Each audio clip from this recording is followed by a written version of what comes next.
I would like to welcome everyone to this great consciousness debate. I'm looking at 4 familiar faces that will be introduced very shortly. You cannot see them yet, I can. So very happy that you're here. You will be introduced. But at first, before I do that, or actually I don't do that, before we start, I'd like you to focus your attention on these 2 people here in the middle. So you're looking at Professor Lucia Melloni and Professor Liad Mudrik. So Lucia Melloni from the Max Planck Institute and Liad Mudrik from Tel Aviv University.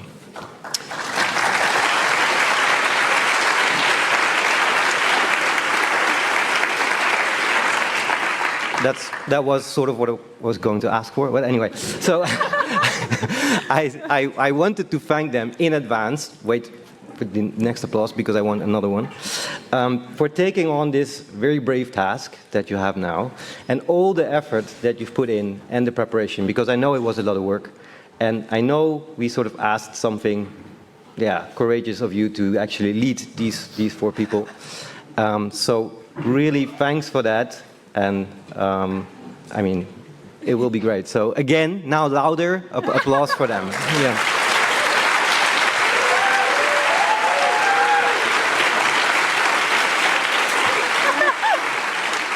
Okay, good. That's a good start. Now Liad can take over. Thank you. Thank you so much. And I should say indeed that when the 2 of us got the email from Simon asking us to moderate this discussion, the first reaction was, wow, we're going to get 3.5 hours to talk to these 4 amazing people and great scholars and great researchers. And then a minute after it was, oh no. Like, how are we going to get through this challenge? And I wanted to say that, and both of us want to say that we couldn't have had a better venue to do it than the ASSC community. I think this is such a great conference and such a great crowd. So we are very thankful for everyone here. And with your support, we hope this will indeed be a great debate. So thank you, everyone. And thank you for the organizing committee also for putting such a great event together. And indeed, we can start with the problem. So the problem that we are trying to solve in this discussion is that we have one explanandum, or at least we think we have one explanandum, but it seems like as if we have many explanands. So we have many theories trying to explain the very same thing.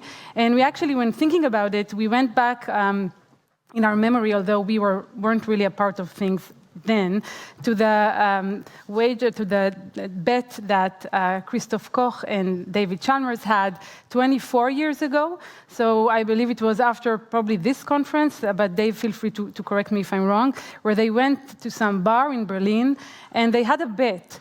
Christoph said that within 25 years, we will find the NCC, so a minimal set of neurons that gives rise to conscious experience or is sufficient and necessary. And Dave said, no way. So we are 24 years into the bet. I believe the result will be announced in the next ASSC in New York. We'll see what happens. But it also seems as if our field has moved from this search for the NCC, which is a bottom-up approach, to a top-down approach where we look at the theories and try to devise experiments that would test them and try to understand this such complicated question of how does consciousness arise from neural activity, also from the theoretical lens. And indeed, if you look at what happened in the field in recent years, we just have more and more theories and more papers trying to compare the theories and discuss them and arbitrate between them and map them onto different landscapes and different planes. And we also showed, this is work by Itai Yaron, that there seems to be some methodological choices that in a way influence the outcomes that we get. So when we separate the findings based on the theory they ended up supporting, first we get 4 different worldviews, so 4 different findings based on which theory was supported, but also we can predict, based on methodological choices of the researchers, which theory is about to be supported, even without knowing anything about the findings. So it seems as if we might have been studying somewhat different phenomena and that there are clarifications that we need to make. And you all know this metaphor of the elephant, and we might have been looking at different parts of the elephant. And our goal in this debate is to try to take this big entanglement and try to, as much as we can, set the pieces apart and see if we can converge. And we were going to do that with the help of, as I said before, 4 distinguished guests and speakers, Stanislas Dehaene, Fleming, Melanie, Boly, and Victor Lamme. We should have had 5, as you know, and unfortunately, Anil Seth couldn't join us due to long COVID, but we did ask him to provide us with a short video. So here's a few words from him. I'm really sorry I can't be with you today for the great debate or even for any of this year's ASSC. And the reason Lucia and Liad have kindly given me a couple of minutes here at the outset is long COVID. I first came down with COVID late last year, and now 7, nearly 8 months later, it's still a thing. Now, I'm sure you're all aware that long COVID is real and that it's quite debilitating, and I just wanted to underline that point to hope you all look after yourselves and stay safe. The good news is that it does tend to improve. I feel better than I used to, and many people do recover, and there are lots of promising new treatments and approaches out there, but they can't come quickly enough. Now, I was going to be here to talk about predictive processing as a theory of consciousness. I'm not going to do that because that would be massively unfair on everyone else who's going to have a debate about these things in the next couple of hours. But I did want just to point you to this paper that I co-authored with Tim Bain, who gave a keynote this morning on theories of consciousness. And in this paper, published in Nature Reviews Neuroscience recently, we look at the 5 main theories in this landscape. And these are the 5 theories that you'll be hearing about today, with the exception, of course, of predictive processing. What I do want to leave you with very briefly, though, is news of a new project that we just launched last week. This perception census, it's part of a larger Dream Machine program that I've been deeply involved in for a couple of years. The idea of the perception census is that it's a series of online tasks and experiments and demonstrations that aim to measure perceptual diversity, how we each experience a unique and distinctive perceptual world. Not a lot is known about this. We know about different aspects of it, but in the perception census, we're trying to pull together studies of individual differences in, let's say, vision, audition, music perception, rhythm, visual imagery, the effects of expectations, and so on. So there's lots of things going on in the perception census, and it would be brilliant. I'd be hugely grateful if you would consider taking a look at it. The website is below, doing it yourself, and most importantly, sharing it with your friends, family, colleagues, and contacts and networks, tweeting about it, trying to get the word out, because we want to get as many people as possible to take part in this unique citizen science experiment on how we each experience a unique world. So with that, I'll say thank you and goodbye, and have a great debate. Thank you, Anil. I think we can applaud.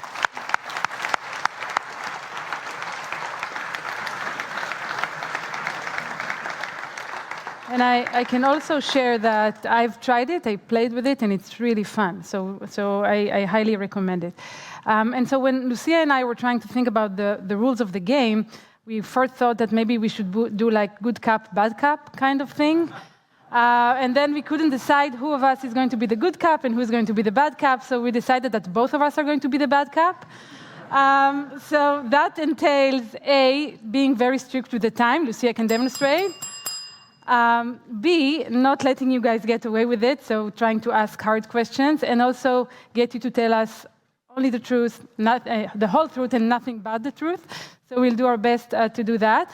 But more seriously, we're going to have 2 sessions. In the first session, we're going to have a short presentation by each proponent, and then a discussion where we will try to establish consensus.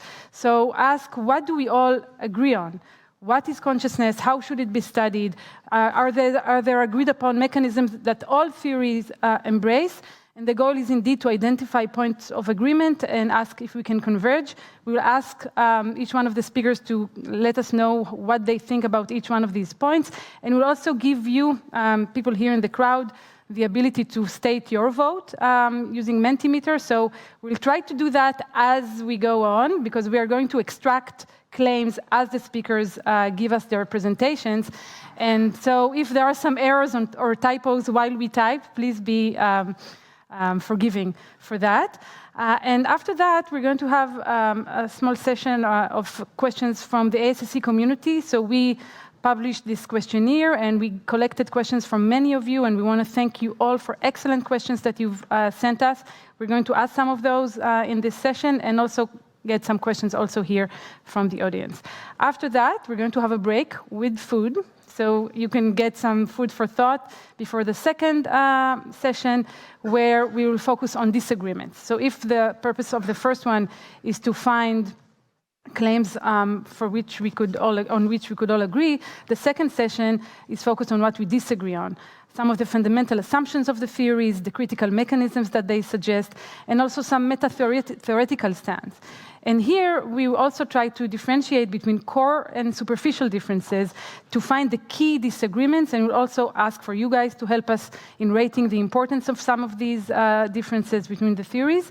And at the end, we will ask our speakers what would make them change their mind, and asking if these suggested evidence that could perhaps change their minds, are they feasible tests, and are they reasonable ones?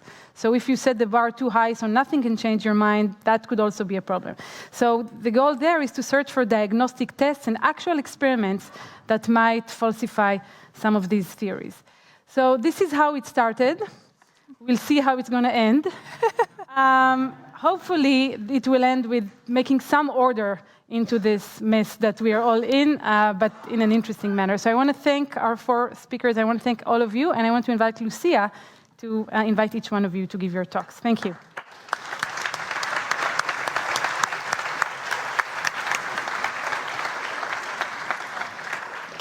I'm going to be can you hear me?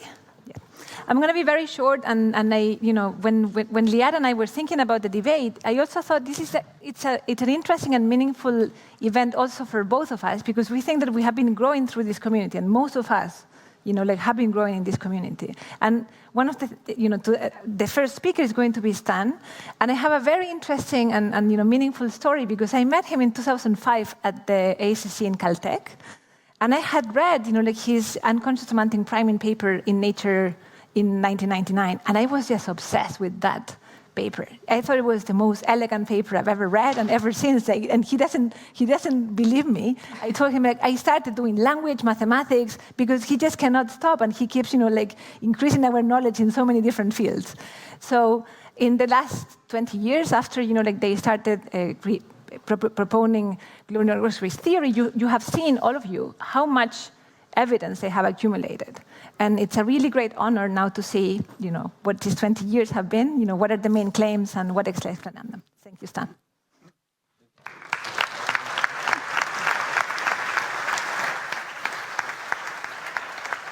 Well done. I really like the personal touch. We need help with the slides. Somebody's password is on it. You have to switch to the other computer. Well, here there's a tech password guy needed. Oh, there's a password. By Martin Lenton. But I don't know. But there is a password there as well, it seems. Okay. I'll let you do it. But thank you very much for the lovely introduction. It's really spectacular. Who's Martijn? Are you Martijn? No? Okay, then hope for the best. That's interesting.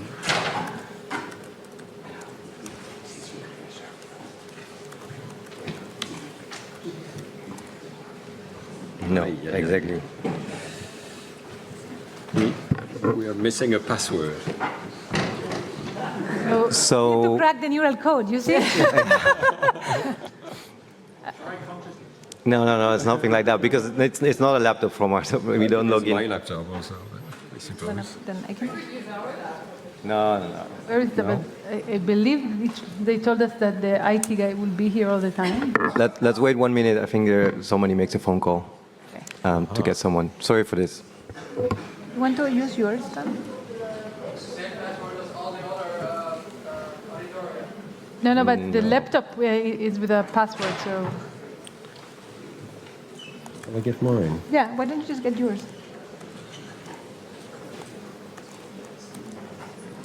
We didn't think of that. Yeah. See, you can never get ready enough. You can never prepare enough.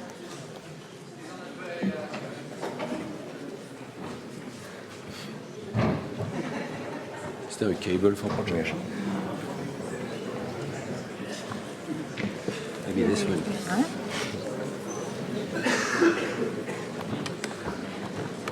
Did you put this on this? There used to be two computers. Where did you put the segregation? Can you switch to mine? Yes. All right. All of the, yeah, on this one. Okay, but now it's working. Yeah. Okay, go ahead. Here we go. All right. Sorry for the little problem. So I have the difficult task of trying to explain the global neuronal workspace theory in exactly 12 minutes. I bargained 2 more minutes from the organizers. So, and we also were submitted to special questions, so I try to comply to some extent. So first I start with this relatively more recent papers. My interest in consciousness, as you say, dates from 30 years ago, and the initial theory was proposed 25 years ago, but this is a more recent paper where we discuss with Akwan and Sid whether machines could have consciousness, and I'm fully committed to the idea that consciousness is a computational property. I am a functionalist. I therefore believe that, and the theory predicts that consciousness associated with a certain level of information processing, that the architecture could be implemented in machines. And in this paper, we distinguish between 3 different types of computations. There is this level that we call C0, which covers a lot, actually, of probably existing algorithms that provide unconscious computations. C1 is the level of conscious access, where we claim that there is a workspace coming in, a selective piece of information is amplified, the results are broadcasted globally, and so this is a routing system, if you like. And level 2 is a system that can represent itself. And these are, to some extent, 2 different dimensions of consciousness. A system that has a self-representation, part of what it can access is knowledge about itself. It knows that it knows, or it knows that it doesn't know, it knows that it made an error, etc. My goodness, this is a bit stressful environment now. I don't know. This is the last. You know that consciousness can only do one thing at a time. So it's like, this is a real challenge. Bad cops indeed. So, would you guys like to come in? Should I keep speaking? Whatever. I can, all right.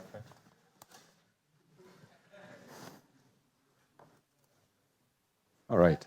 Well, now I'm using my computer anyway, so all right. All right, stick to it. So, they asked us to speak about what's the scope of the theory, and I really think that it's trying to account for 2 different things, perhaps. What we call conscious processing, which processes require or do not require consciousness, but also conscious phenomenology, what a participant experiences as a conscious person at a given moment. All right.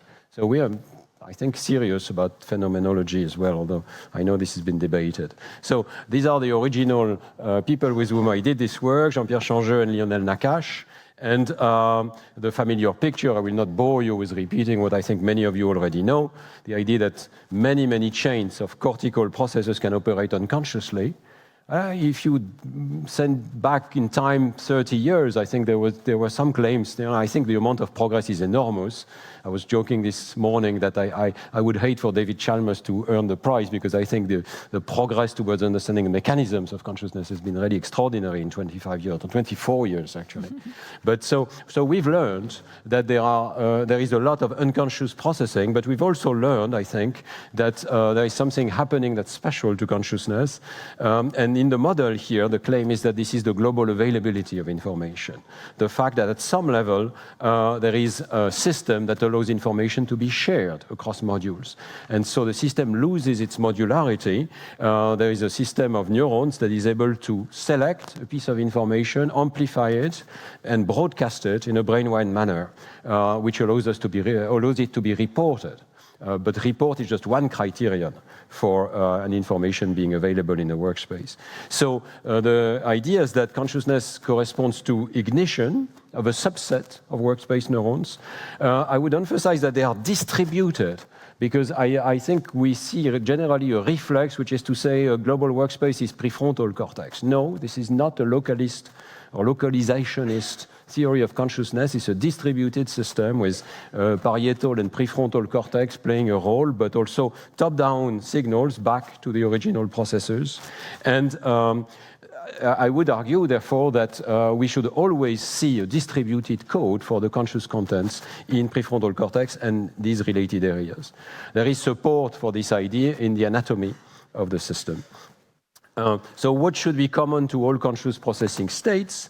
A processing style, a type of neural trajectory where there is metastable activity in these high-level distributed processors for something like 100 or 200 milliseconds.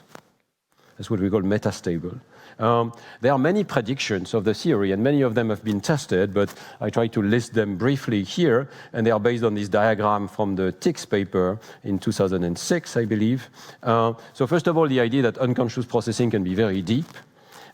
Second, that there should be this sudden global ignition, particularly but not only in prefrontal cortex, when a novel content gains access to consciousness, when you need to refresh this global workspace. This idea of metastable activity, which I would insist, a very important property, I think, of consciousness is the fact that it can be decoupled from the external world. So you can have extremely brief stimuli in the outside world, but thanks to this global workspace, you can hang on to the information, keep them stable in time for how long? As long as you need them.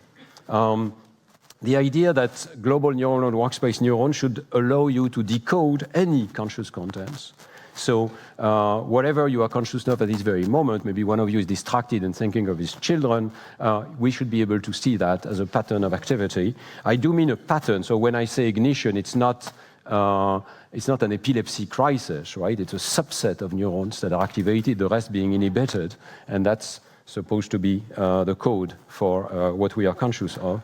And I would insist that it can be any conscious content. We might come back to the discussion, but we had in mind from the start for the theory non-perceptual states. So what happens when you are conscious of making an error or conscious of being sad? It's not just visual contents, where I think we speak a little bit too much about bottom-up visual perception and visual illusions. And so these are great paradigms, but there are many, many other paradigms that we should consider.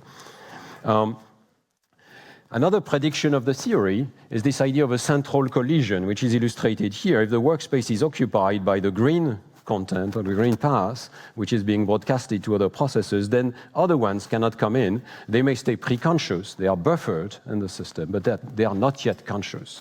And this led us in the lab to do experiments on dual tasking, attentional blink, or psychological refractory period, where a piece of information has to wait for a certain amount of time before becoming conscious.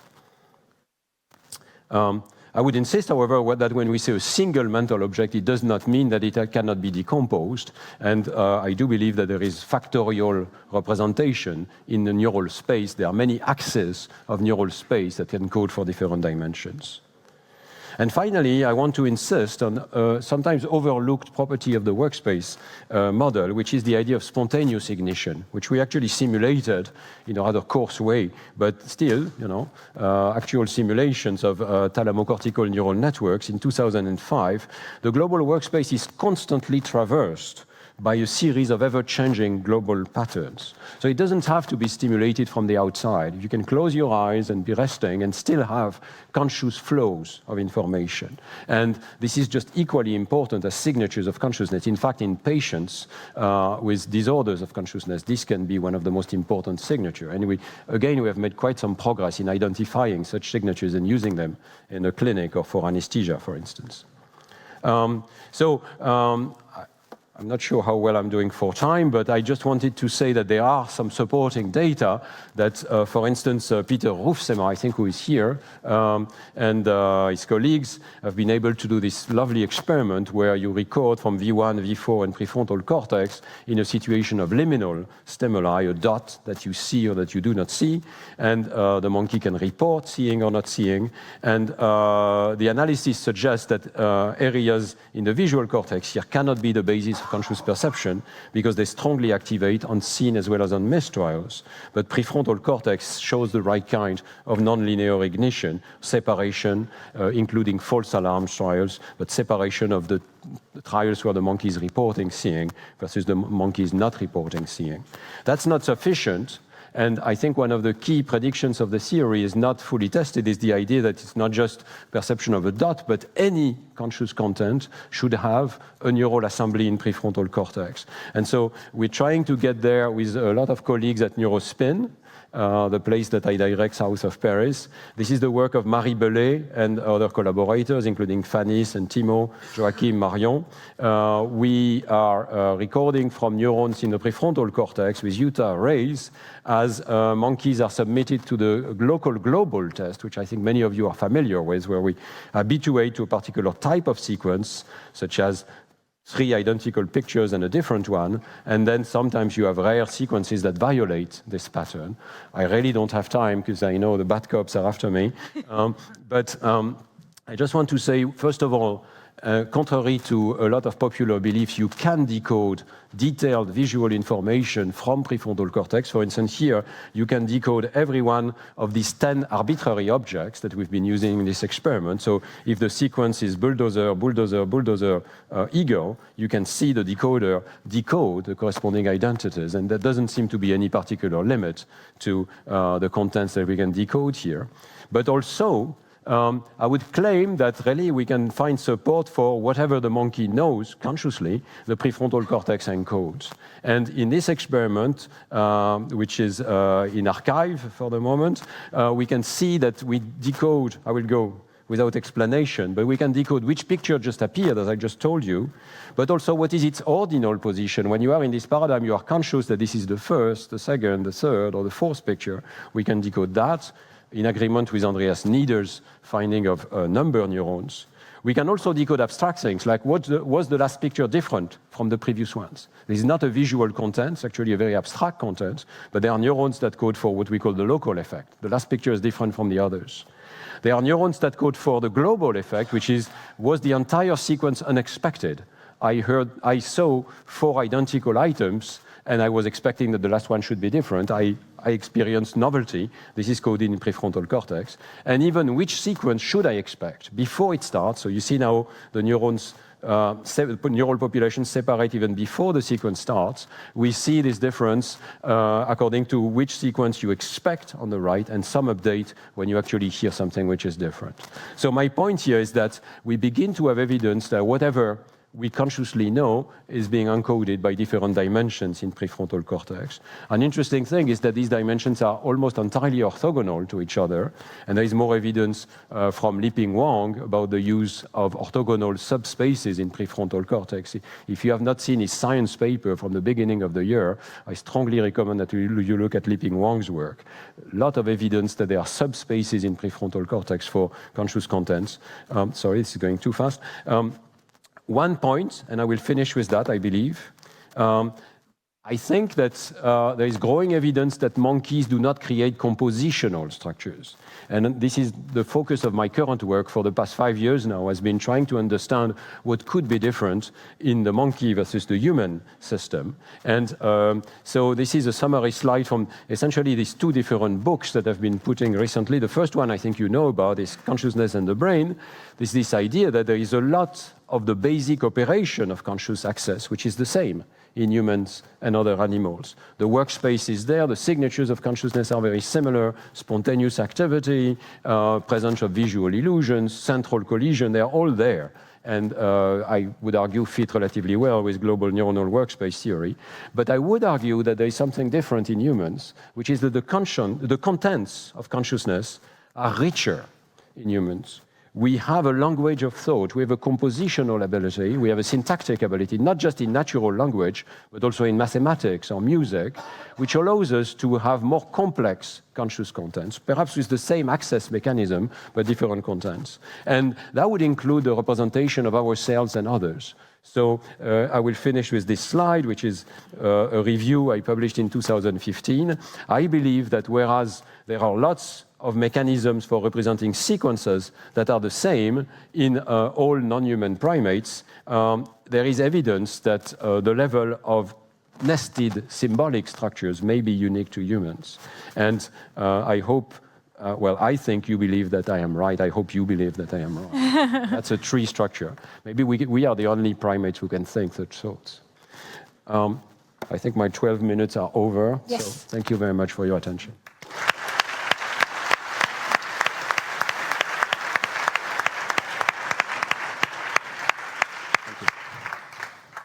A second round of applause to Stan, because he not only bargained the 12 minutes, but he also was even down less than 12 minutes. You know? So that's even impressive.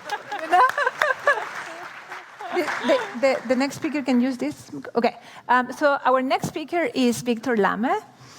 You already saw some work on monkeys, and I think that he was perhaps among the first, you know, like in the field that was that in fact brought into the conscious community work on monkeys, and was brave enough to try and use, you know, paradigms that would enable us to understand whether or not monkeys, you know, would have conscious experience like ours. He is going to give us now a tour de force of a different view. Even though he has also published with Peter Rolsema, who is going to give the keynote lecture. So let's see in which camp now, like now Peter also is. And you know, it's my great pleasure to have you here and, you know, give us your other view. Okay.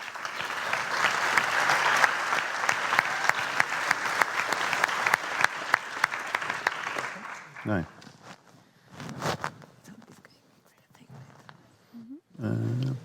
Yeah.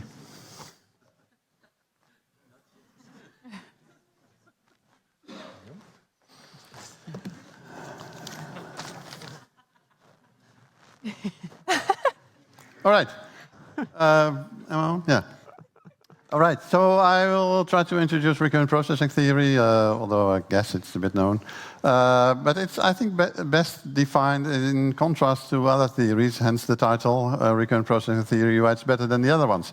To begin with, I would like to point out that actually recurrent processing theory was never conceived of as a theory. It was more like a set of empirical observations, actually. Now, what were these empirical observations? Well, you know, when you present a visual stimulus, visual processing can go through these 4 stages or types of processing. You may say, so first you have this, within something like 100 milliseconds, you have this feed-forward feature extraction of motions and orientations and colors and phases and stuff like that. And this may then proceed up to frontal areas, motor areas, where actions are maybe prepared or stuff like that, so that you have more deep feed-forward processing. And then in the meantime, also around 200 milliseconds, you have these neurons in visual cortex starting to engage in recurrent interactions. Local recurrence, we call that, enabling things like perceptual grouping and binding and perceptual organization, stuff like that. And then, of course, after that, normally, you would have, well, what Stan would call global ignition, where the whole brain gets engaged into these recurrent interactions, and you have working memory cognition and stuff like that. Now, the second empirical observation that, well, I and other people made was that this feed-forward sweep, no matter how deep it penetrates, is largely unconscious, in the sense that you can detect these low and high-level feature responses, for example, quite readily from anesthetized animals. There's things like, you know, that you can have phase-selective responses, both from neurons and in, say, FFA, for stimuli that you don't see, for phases that you don't see. And you even can get frontal activation from mask and hence unconscious or unseen stimuli. And these activations even evoke things like exerting control, inhibition, and stuff like that. So feed-forward sweep being unconscious. Well, on the other hand, this recurrent processing, particularly the way we studied this in monkeys, really marks this unconscious to conscious transition, in the sense that, for example, these recurrent interactions, of which you see an example here, often elicited by these kinds of stimuli, are typically present in awake animals, but if you anesthetize the animals, they are totally gone, while this feed-forward activation stays the same. Same when you mask stimuli, same when animals, for some reason or another, happen to not see stimuli. You typically always see feed-forward activation being there and recurrent interactions being selectively absent. Now, then there is this fourth empirical observation, which is obviously, and some people have quite a bit of data on that, that global ignition, and of course brings about, you know, access report. You can say, oh yeah, well, I saw that. All right. Now, the theoretical point that recurrent processing theory tries to make is this. This is all nice, but maybe the local recurrence already is sufficient for you to have a conscious visual percept, to have phenomenal experience. So that this is really all you need. And that the global recurrence is actually only needed to have cognitive access, as it's called, and a report of that conscious experience.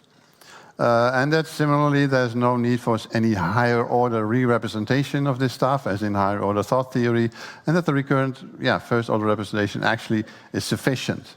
I would like to stress the recurrent first-order representation. Of course, this is very much in the vein of this whole idea of finding the true NCC instead of consequences of the NCC, which reports might be, which access may be. And of course, recently there has been quite a few experiments indeed showing that much of this frontal involvement, P3B activation and what have you, indeed is more tightly related to the report than to the phenomenal experience itself. And I would like to point out, by the way, also that already in the early experiments we did with monkeys, we noticed that although these recurrent interactions that you can record in visual cortex, indeed are related to, for example, saliency of stimuli and whether animals see these stimuli or not, but that you can easily dissociate these recurrent interactions from the report the monkey is making, usually via eye movements, by using different decision thresholds, different decision criteria. And this actually inspired me to get this idea that maybe the recurrence activation in itself is sufficient for the phenomenal experience, and that, this is different from, well, either humans or monkeys saying yes or no, I saw this. So in this sense, local recurrence, as it is independent of attention, access, and report, maybe is even a better candidate for a true NCC, you could say. At least a true NCC as defined in, for example, this Aru paper. Now, of course, there's counter-arguments to this, mainly because people have different criteria for consciousness. So global workspace people might say, well, that's all nice, but we think it's pre-conscious because it precedes access and because there's no cognition and stuff. Or higher order thought theorists might say, well, it's unconscious because there is no higher order thought. And this is one of the reasons, I think, that there now is this sort of stalemate between theories. Theories, say, back-of-the-head theories, which claim that, visual activation itself is sufficient.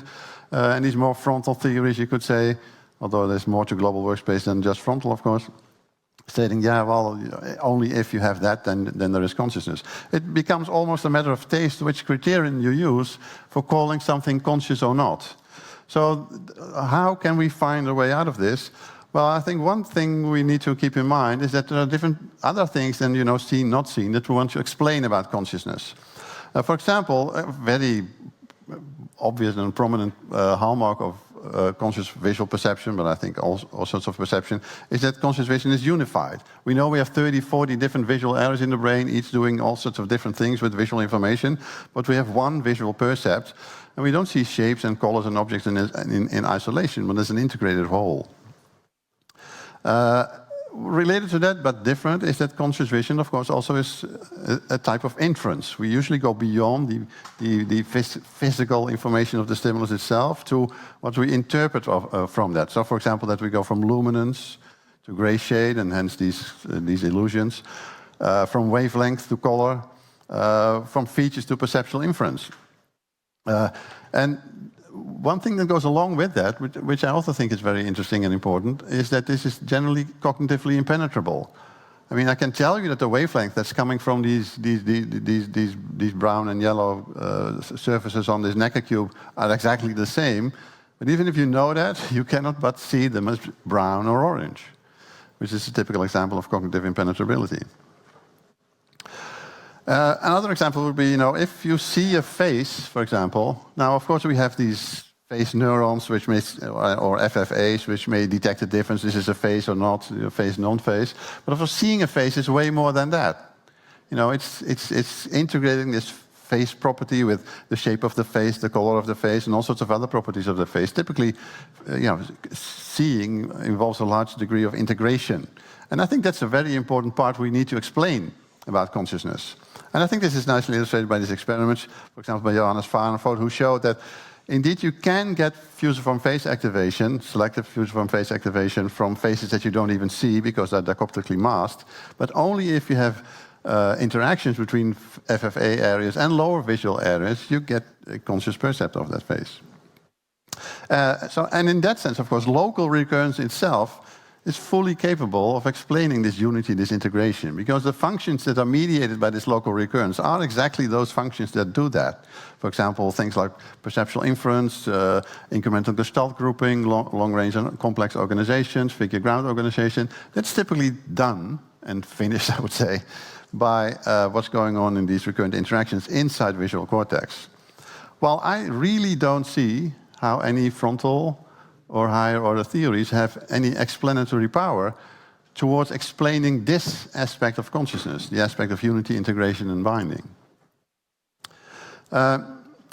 Same, of course, with cognitive impenetrability. I think that frontal and higher order theories, in fact, would predict that it's entirely possible to see orange and orange in those squares, because if it all gets integrated into one coherent whole by this global ignition, why wouldn't you be able to just think of colors like being different? And I think it would also predict dependence of these perceptual functions on attention.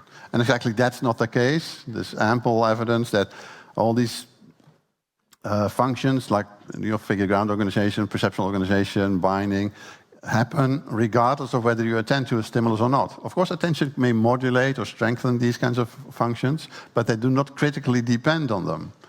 Again, nicely illustrated by this experiment, again by Johannes Varenfort, by the way, where he showed that you can decode from activity in visual cortex, for example, the difference between high and low contrast stimuli at a short latency, and this is not affected by masking, not by AB, because it's a typical feed-forward property.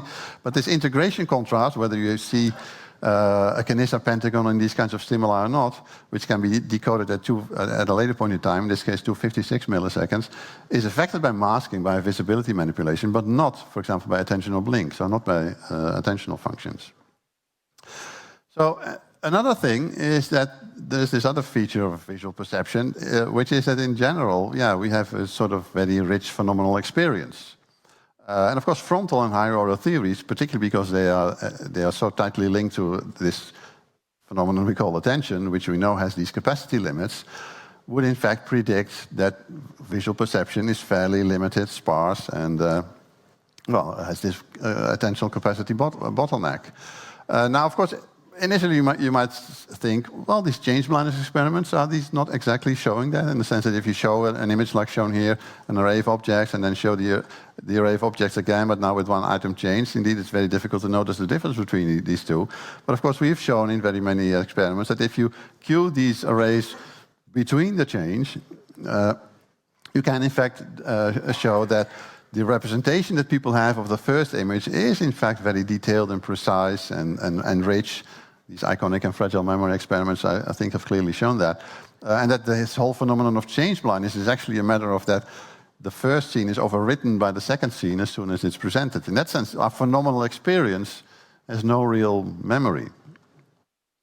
And then there is this, you could say, bonus argument, which is more like a metaphysical argument, I would say, is that I think that recurrent processing theory is ideally suited to give consciousness an independent ontology. Let me explain what I mean by that. Of course, in recurrent processing theory, if you look at this 2x2 scheme, of course, attention and cognition are on one dimension, in the sense that attention and cognition is in fact nothing more than how deeply information is processed, how frontal information is processed. Whereas, of course, the unconscious versus conscious contrast is on an entirely different and, in fact, orthogonal dimension, which is this difference between feed-forward and recurrent processing. And it also readily explains why you can have different types of conscious information and different types of unconscious information, but both involving either frontal or visual areas. So in that sense, frontal theories, I think, conflate consciousness a bit with other functions, like attention or cognition, and recurrent processing theory, I think, is able to show how consciousness is actually independent and orthogonal to things like attention and cognition. I think it takes consciousness a bit more seriously, which is maybe nice for a conference like this. So that's my statement about recurrent processing theory. Thank you very much. I'll do it for you.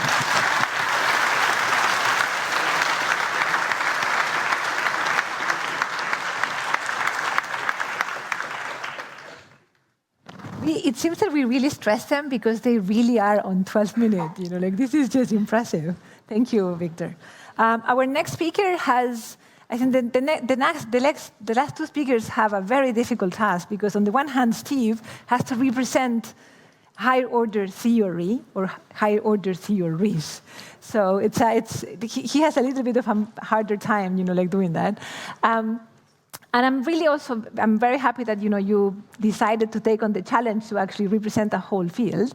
And again, these people that you keep growing with, we actually happen to just hang around in New York. We have one also at the same time. So Thank you, like for those really fun parts, like, and also for you guys to then see like how much Steve has improved that theory in terms of empirical evidence, or has brought the theory from being a mostly philosophical, theory into now creating a much larger body of evidence from the empirical side, and also creating nuances through that lens. So thank you, Steve, and we will see how it goes with the higher order theories. Great, thank you, Lucia.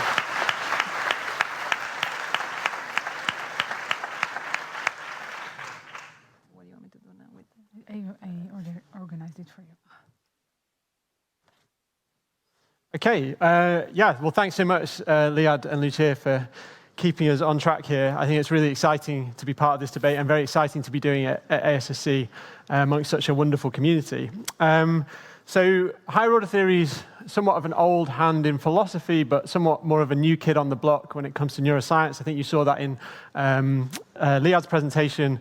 There's less empirical evidence so far in terms of neuroscience, but I'm excited by this theory because I think it offers us a way of I'm naturally somewhat centrist in my politics, so I think it offers a way of charting a path between global and local theories.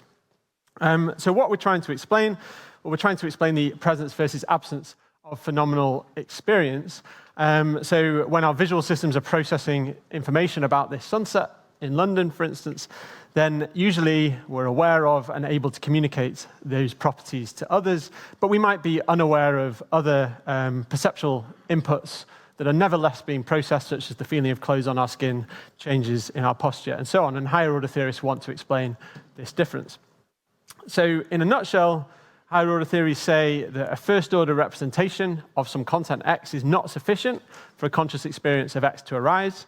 Instead, phenomenal consciousness of X depends on an organism being in some way aware of being in state X. And this entails that the first order of state is in some way monitored or meta-represented by a higher order representation.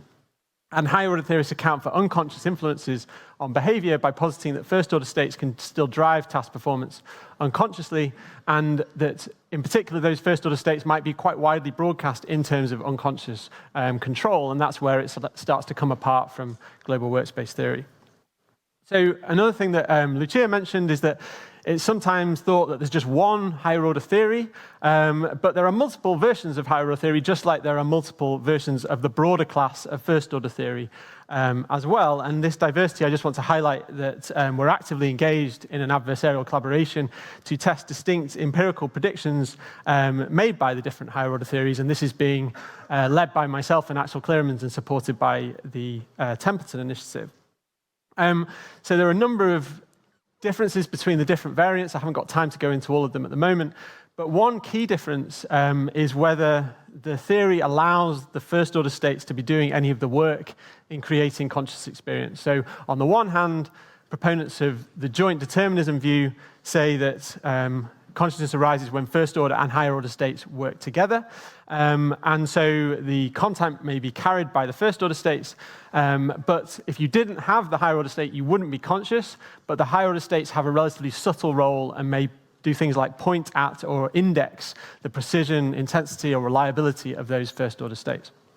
At the other end of the spectrum, we have higher order theories that predict that the phenomenal experience is fully determined by these higher order states. So this predicts that the higher order states are as rich as perception itself. We can still have a debate about whether perception is sparse or rich, but whatever perception is, the higher order states should carry that content, and this allows for the possibility of misrepresentation of the first order level. So I won't, as I said, go into all the variants in the literature for the sake of time, but you can start to organize them along this axis, and it's indeed this axis that we're trying to test, create empirical tests of in this adversarial collaboration. Higher order theorists also think it's particularly important to control for performance when adjudicating between different theories. So this is, first of all, hopefully something we can all agree on. Sentience is not the same as sensitivity, so plenty of things are sensitive and can perform things. Plants, cameras, thermometers, whatever you want to say can have some D-prime for what it's sensitive to in the world without being conscious of what they are sensitive to.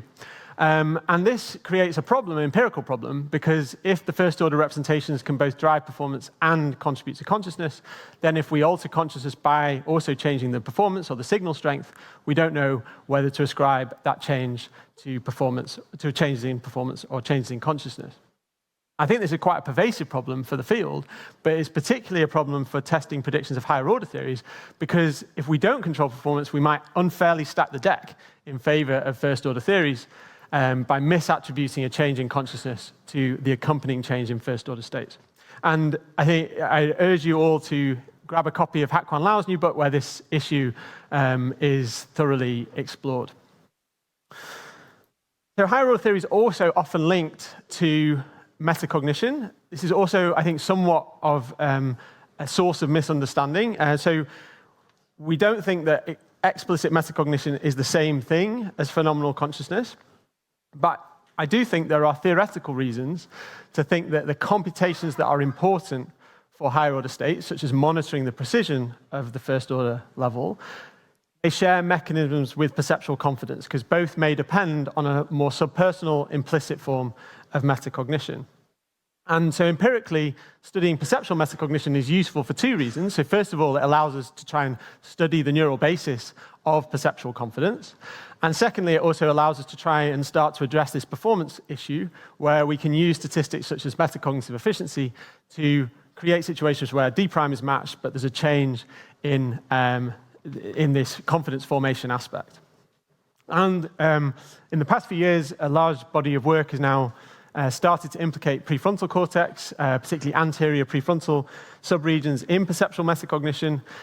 So in our lab, we've been finding that we see early implicit signatures of perceptual confidence in the medial prefrontal cortex, particularly this perigenual anterior cingulate cortex region. And then we see a later coupling to the lateral frontal pole. And this has also been shown in a nice study by Marius Filiastides' group using EEG-informed fMRI. And so the coupling here seems to support a more explicit form of metacognition, so that confidence estimate becomes available for communication and control. But I guess what I want to point out here is that forming perceptual confidence is not the same as being able to use it to communicate to others. We're talking about studying a more implicit form of confidence estimation. I think that's going to be very helpful for adjudicating between these theories. We've also found that using, oh, that slide has not come out at all, sorry, at the top right there. So we've also found that when we lesion or interfere with prefrontal cortex subregions using TMS in work by Dobi Ranev or decoded neurofeedback in work by Aurelia Cortese and Hak Kwan Lau, that we can modulate perceptual confidence without changing performance. So again, I think this supports this notion that prefrontal and parietal regions are important for perceptual metacognition. But even though the higher order theories traditionally emphasize prefrontal cortex as supporting higher order states, there's increasing recognition that what's important here is the computational rather than anatomical distinction. So as Joe Ledoux has pointed out, the mapping between a philosophical division between first order and higher order states is necessarily going to be much more complicated than two interacting neural populations. And so I think that the front versus back of the brain debate is more of a starting point rather than an endpoint for adjudicating between the different theories. So just in that vein, I just want to briefly highlight an example of this kind of research program that we've been pursuing. So we've been looking at a more minimal computational implementation of a sparse higher order theory. This is within a predictive coding framework.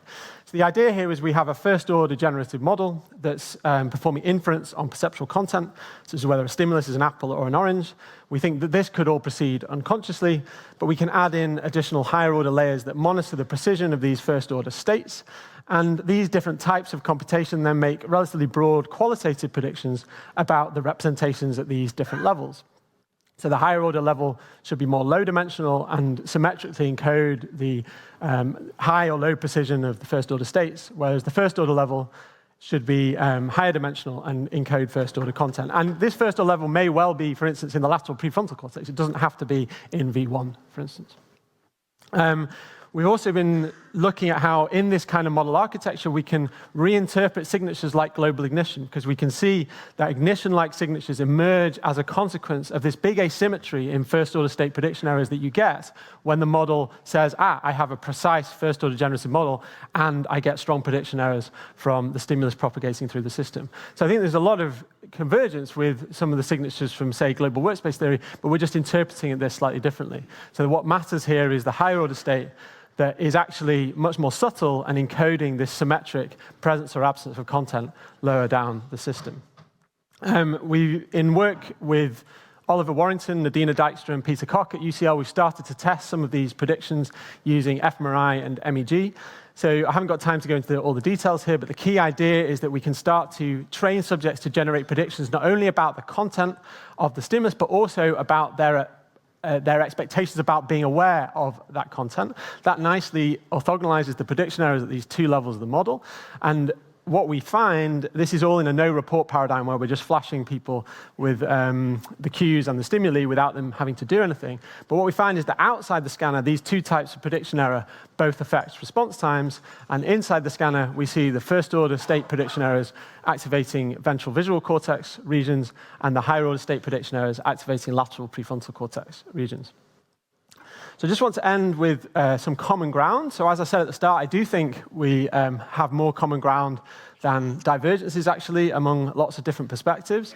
So I think there's very clear common ground between higher order theory and global workspace theory. So in both cases, consciousness depends on interactions between first-order states and higher-order computational processes. And under the predictive coding implementations of HOT that we've been pursuing, ignition broadcast signatures in some sense fall out of the model due to these asymmetries in global prediction error as a function of precision. Common ground with Victor's presentation, if we include higher order states in this hierarchy, then of course we're going to have message passing and recurrent processing in the whole complex, and especially under these relational or joint determinism views of higher order theory, I think there's actually not a huge amount of difference there to the model itself. The common ground with predictive processing theory should be clear. Based on what I've just showed, we can implement higher order theory as a predictive coding model. And common ground with IIT, so I think recently we've started to think about, together with Hak-Kwan Lau, Matthias Michel, and Joe Ledoux in a Nature Review Psychology paper we just published, how the organization and structure of the first order states themselves, the sensory code, the fact that it's smooth and sparse, may enable the higher order level, rather than just to make these kind of fairly coarse presence-absence judgments, but enables the higher order level to make the relational comparisons that might underlie the ability to communicate what it is like to have an experience. And so the idea here is that if you have a smooth and sparse sensory code, then you're able to say that scarlet is more similar to crimson than it is to blue. And I think that is really what a functional explanation of this what it is likeness is going to look like. And I think that has some commonalities with the idea that the organization and structure of the states themselves are important for phenomenology. So I'll end there, and thanks very much for your attention.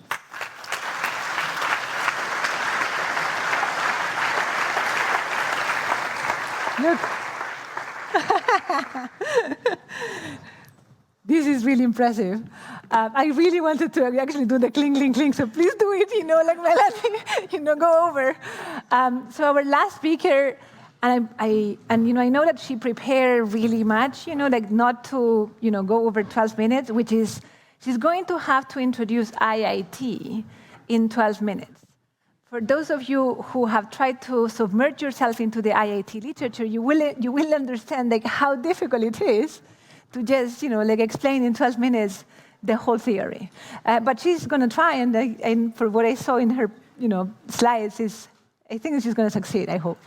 So Melloni is going, again, going back to that 2005 ASSC in Caltech. I remember, wasn't it when Hak-Kwan actually got his William James Prize? I think it was, wasn't it? Because I remember, no? Do you guys remember which? I remember that it was one of, he was giving a talk there. I remember. Was it? Oh. Anyways, whatever. but the point is, I do remember Giulio giving a talk, definitely on that ASSC. So now we have Melanie on 2022. Now update the IIT 4.0 that just came out. So it has gone a long way in those years. So thank you, Melanie, and let's see where you are above the 12 minutes. Thank you.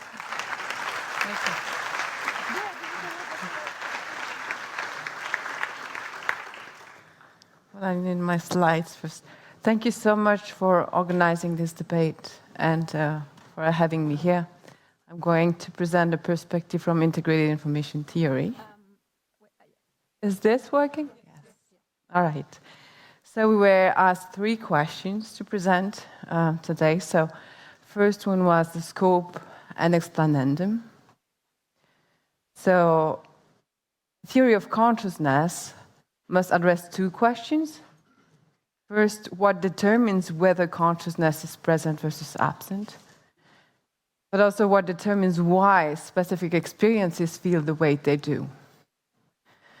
So as the first question, one needs to explain both why consciousness is present versus absent in terms of anatomy. So there are some important test cases to explain why the corticothalamic system seems to be important and not the cerebellum, despite having 4 times more neurons in the cerebellum than in the cortex.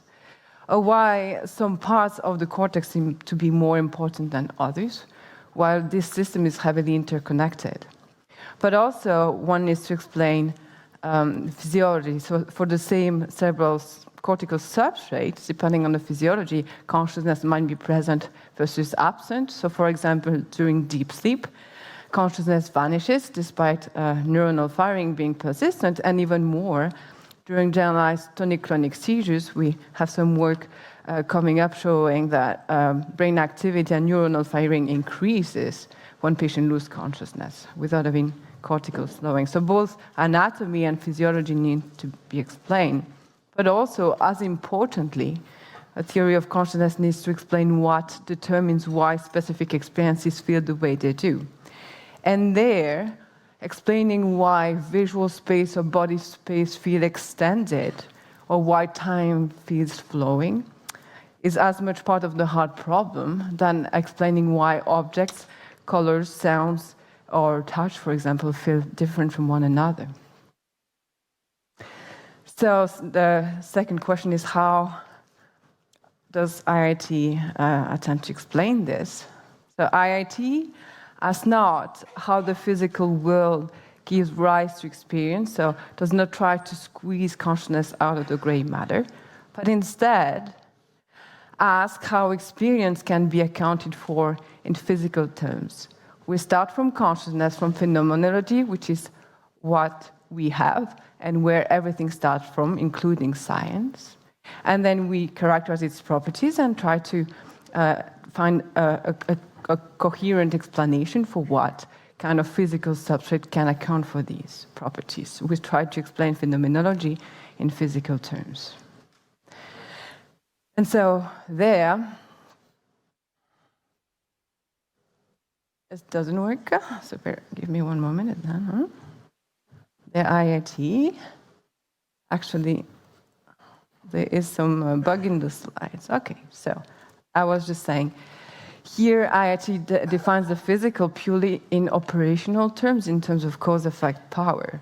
So we define physical as cause-effect power, using, very much in line with the traditional scientific method. We use manipulation and observation of a physical substrate, so experiments.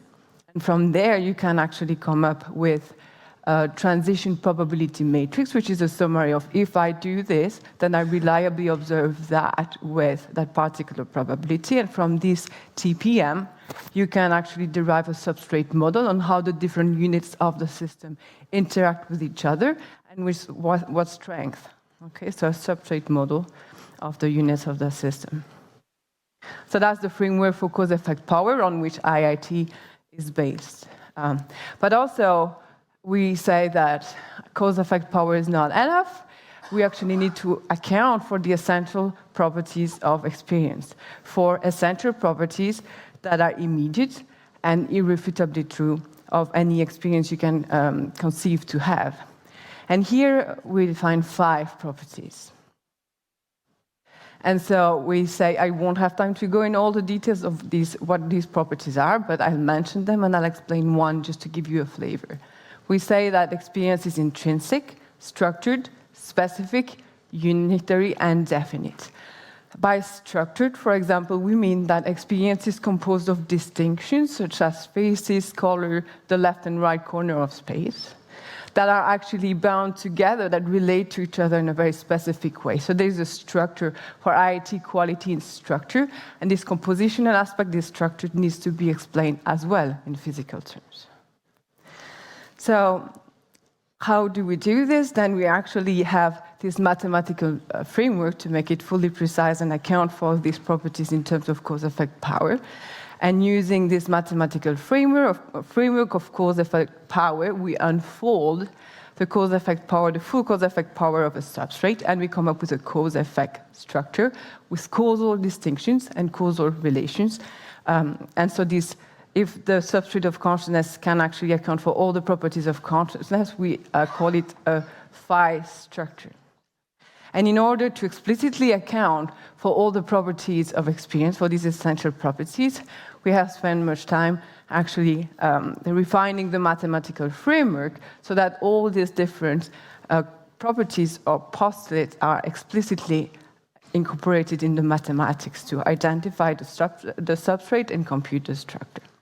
So at the end of the day, when you have applied this framework, you come up with some predictions of some substrates of physical substrate that can support consciousness, and specify a cause-effect structure or phi structure, which for IIT should explain in physical terms, should be an explanatory identity, so should explain the different properties of consciousness, so both its quantity, how much consciousness they have, and that's the number phi, but also the quality, like the shape of this structure, the distinctions and relations that are specific that compose it, should also account for the quality of experience.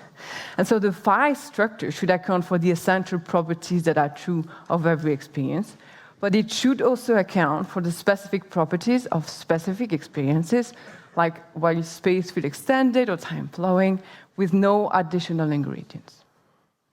So, what does the theory explain empirically was the third question. So in terms of anatomy, IIT explains that certain substrates, but not others, can account for the essential properties of consciousness. For example, the posterior cerebral cortex is known to be formed of grids of neurons that are arranged on top of each other, so pyramid of grids. And this is predicted by IIT to be actually very well suited for high phi and lead to these very rich phi structures. And in contrast, the modular architecture of the cerebellum would be predicted to actually lead to this very small island of low phi, and thus not be able to support consciousness. In terms of physiology, IIT can explain why certain neuromodulatory states, but not others, can account for the essential properties of consciousness. So the same physical substrate, the cortex during wake, can yield to these very rich, complex phi structures, but during sleep with reduced neuromodulation, non-REM sleep, there is a breakdown of cortical affective connectivity, yielding again to a disintegration of the physical substrate into some islands, and consciousness is lost.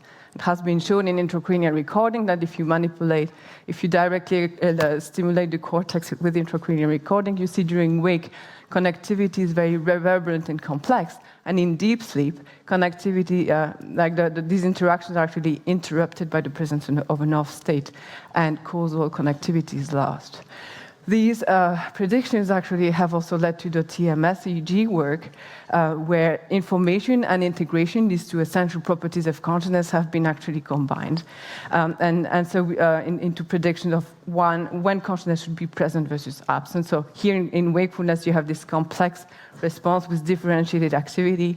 And then in sleep, you have a causal breakdown of connectivity.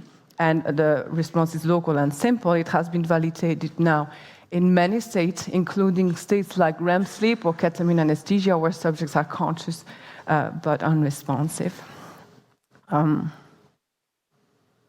And then the last part too, I wanted to, give some flavor of is also what IIT is trying to explain and make some predictions about is actually that second question of what determines why a specific experiences feel the way they do.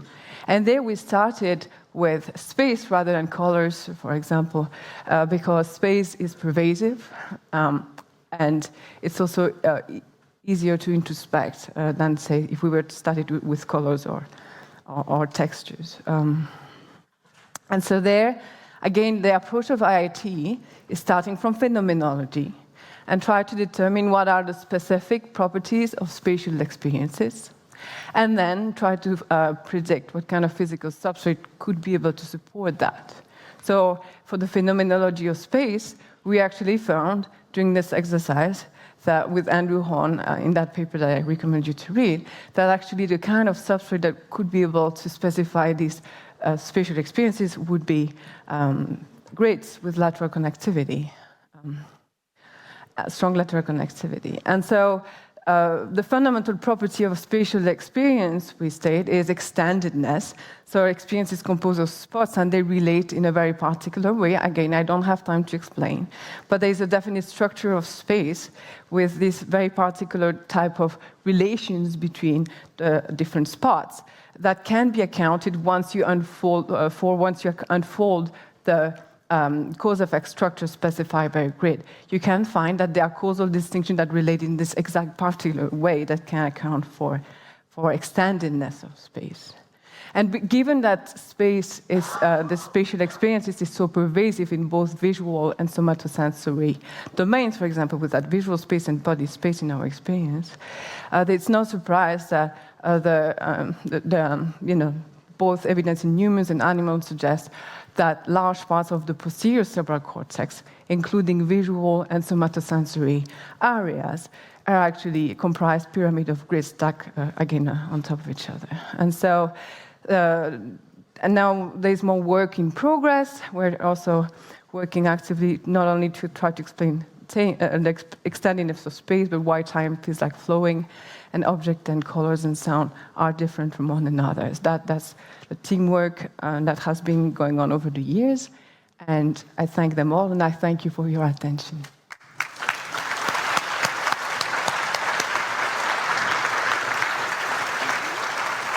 Thank you so much. Thank you so much. I don't know if you can hear me. Welcome everyone to the second part of the session. We are glad, Liad and I, that you decided to come back. And the first part, as you heard, was try to establish some consensus. And the reason for that was because there is some of the arguments that we made are not necessarily trivial. So Victor just brought up, like, consciousness is in the brain. Why?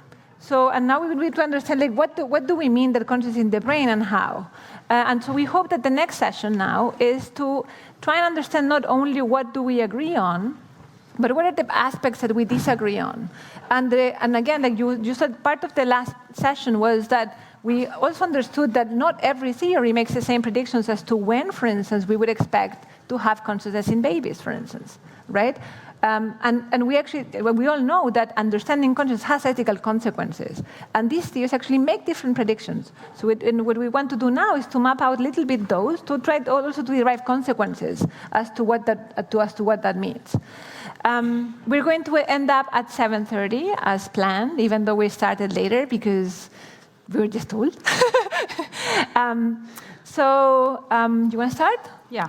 So we're going to start with a beautiful question. As you know, as I said at the beginning, people have been sending us questions, and a beautiful question that was sent to us from India, from Ramya Mudamba. I don't know if here you are. Thank you. So Ramya was asking, what's the strongest and most promising criticism of your own theory that you need to address, in your opinion? So it's a tough one and a good one. Strong as what? So what is the strongest and most promising criticism of your own theory that you think you need to address? So where did you start? Oh. It's a tough one. Well, few issues come to mind, but the obvious one, of course, would be to somehow convince people that if they suffer inattentional blindness or change blindness, that they actually see this stuff. And of course, that's very difficult that's a fairly obvious critique of these local theories, and that's of course a difficult one to address. So, and you actually need arguments outside of this experiment itself, aside from the iconic and fragile memory experiments. But you need, I think, you need arguments outside of that experiment itself to convince people that indeed they have a conscious experience of what they don't know having. So let me press. That's a tough one, I would say. Yeah. Let me press you on that, because you also said in your talk, and I thought it was very revealing, that at some point it seems as if the discussion ends at definitions. So you say it's conscious, someone else says, no, it's not conscious because you don't have access. How do we resolve that? Like, is there any means by which you can persuade me that this is indeed conscious? Yeah, well, then, as I said, then you have to look at what other aspects of consciousness a particular theory is explaining or is not explaining, and then at the end, as I said, the recurrency is explaining the unity, integration, stuff like that, or at least it's I think doing a fair job in that. And then on the basis of that explanatory power that the theory has, try to convince people that you may at some point override this even the first-person perspective that they may have. So I think one of the reasons why we still stuck in these kinds of debates is that it's fun. Is that we are so strongly believing in this folk psychology and first-person perspective notion of consciousness that we forget that sometimes science may tell us differently. This happens quite often in physics, and then it's sort of taken for granted. But somehow in psychology, and particularly when it comes to consciousness and neuroscience also, we have so much trouble into letting really the science convince us that maybe our introspection and maybe folk psychology is wrong. But let me press on that, because I'm sorry. No. Go ahead. No, go. But I feel like there's a big difference between consciousness science and, say, quantum physics, because quantum physics might tell us something counterintuitive about reality. Mm-hmm. But if consciousness science ends up in a place that totally divorces from the folk psychological notion of what we're trying to explain, then I think it's not going to, in a sense, count as an explanation of the phenomenon. So in your case, if you have someone who's denying awareness of that mental state, and yet your theory says, no, they are conscious, then I feel like we're just losing traction on the original phenomenon we started with. Well, of course, there's a difference between totally divorcing from, in this case, folk psychology, or adjusting folk psychology a bit. And by the way, of course, if you would ask a person on the street, okay, what does visual perception look like? I think very little people would say, well, it's very limited to the few things we attend to.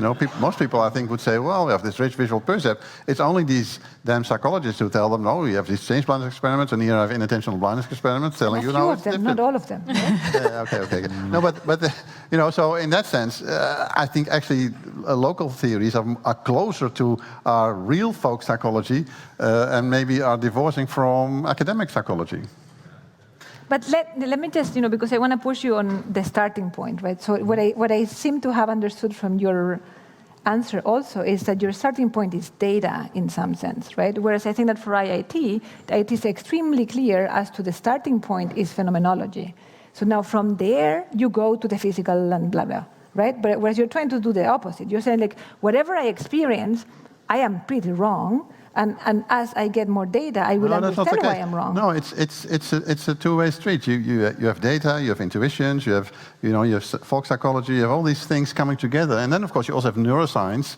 I mean, what I also don't like about much of consciousness research is that neuroscience is always treated as the slave of psychology, in the sense that we have to fit neuroscience into whatever psychological concepts that we've came up with. I think neuroscience should be on equal footing with the psychological insights that we have and the intuitive insights that we have, and that combining all this, combining neuroscience, psychology, folk psychology, introspection, third-person perspectives, we have to find a theory which makes most sense, most chocolate, we say in Dutch, most sense of all this combined. And only then, yeah, I think we can approach the truth. And if we keep introspection, for example, as the gold standard that we always have to stick to, yeah, well, I think history has proven that we don't go anywhere then. If I may also enter the debate, I think introspection is really what we have to explain, and that's it in the field.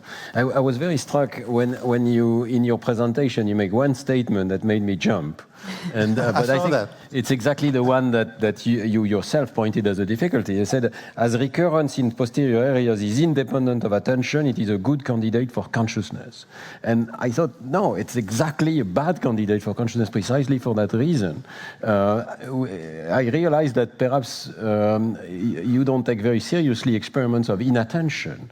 Like, I was very influenced personally by Irving Rock and the inattentional blindness book, where, you know, just after a big flash, if you are not attending, you don't see it in many cases. But of course, there is the attentional blink or a PRP phenomenon where people literally don't see. And it's very hard to contest that they don't see. You know, they have no memories and so on. Of course, there are fairly reasonable alternative accounts for that, which is that it's not so much a lack of phenomenology, but a lack of access, a lack of attention, a lack of memory also often, particularly in the case of inattentional blindness and change blindness. That's clearly been shown that that's mostly a matter of, it actually should be called not change blindness, but, you know, change failure of memory. Same with inattentional blindness. There are easy ways of explaining this. By noticing that it's not a matter of an absence of phenomenology, but more an absence of other cognitive functions, and other cognitive functions indeed like attention. So in the famous gorilla experiment, you think they see the gorilla? Well, you could argue whether there is a phenomenology of a gorilla in the sense of, you know, is it what's the phenomenology of a gorilla? Of course, it's a black thing, you know, which moves about, and then at a somewhat higher level, there's also this notion that it's an animal, and then that it's maybe a dangerous animal. So there's all these different levels of the phenomenology. But in the essence, you know, that there is a black thing moving around there. I would say, yeah. They see it.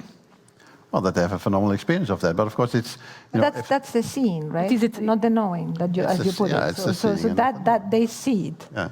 So they have a phenomenal experience. Yeah. But then, still, you would have to predict that the loops stop early on, right? Because you're willing to say it's a black figure, but you're not willing to say it's a gorilla. So would you say that the activation stops? Of course. This depends on what the representation of a gorilla exactly is. You know, of course, we as humans have quite an elaborate representation of the thing we attach the word gorilla to.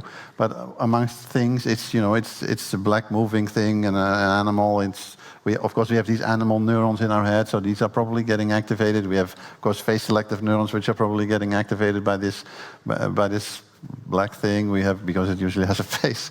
And so all that visual stuff is going on. But of course, for us, the notion of a gorilla also comes with, it lives in either a zoo or in the wilderness, but and it may be dangerous, which are sort of extra additional connotations we have with this visual object. But the visual object representation itself, yeah, I would say is fully there. But then what empirical tests do you have in order to differentiate between unconscious processing of the gorilla and seeing without knowing?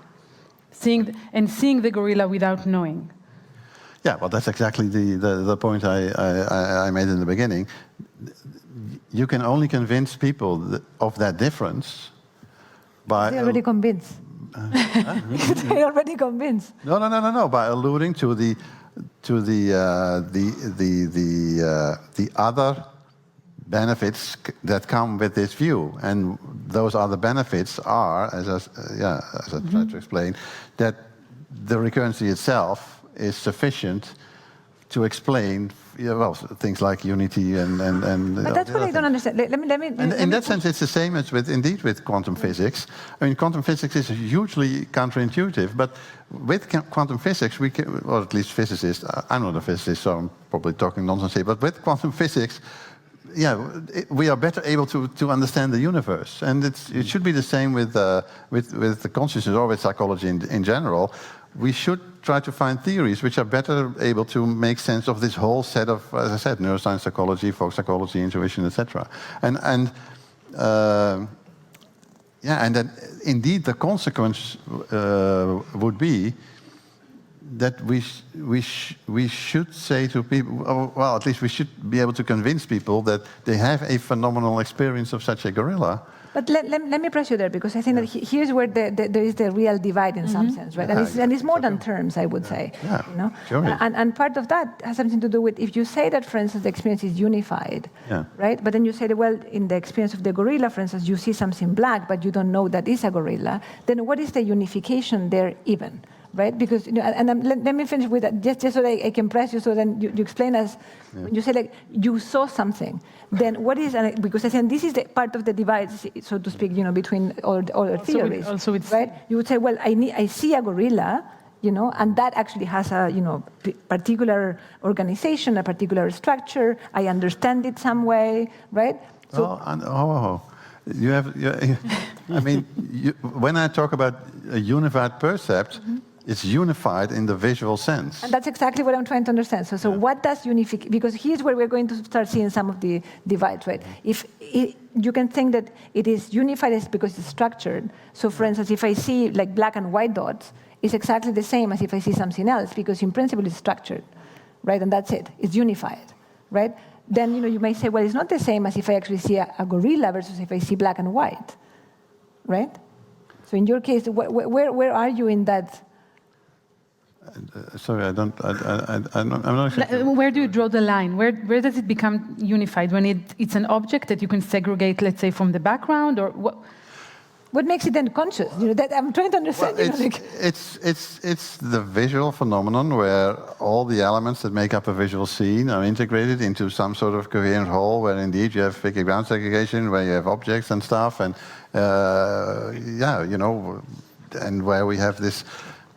Well, what we call a unified percept, but it's devoid of any cognitive associations that you may have with that. I mean, then it transcends being unified in the visual sense. So Rami, I see what great discussion your question already brought up. So let's move to who wants to be next to say what's the most important criticism, in your opinion, that your theory should account for.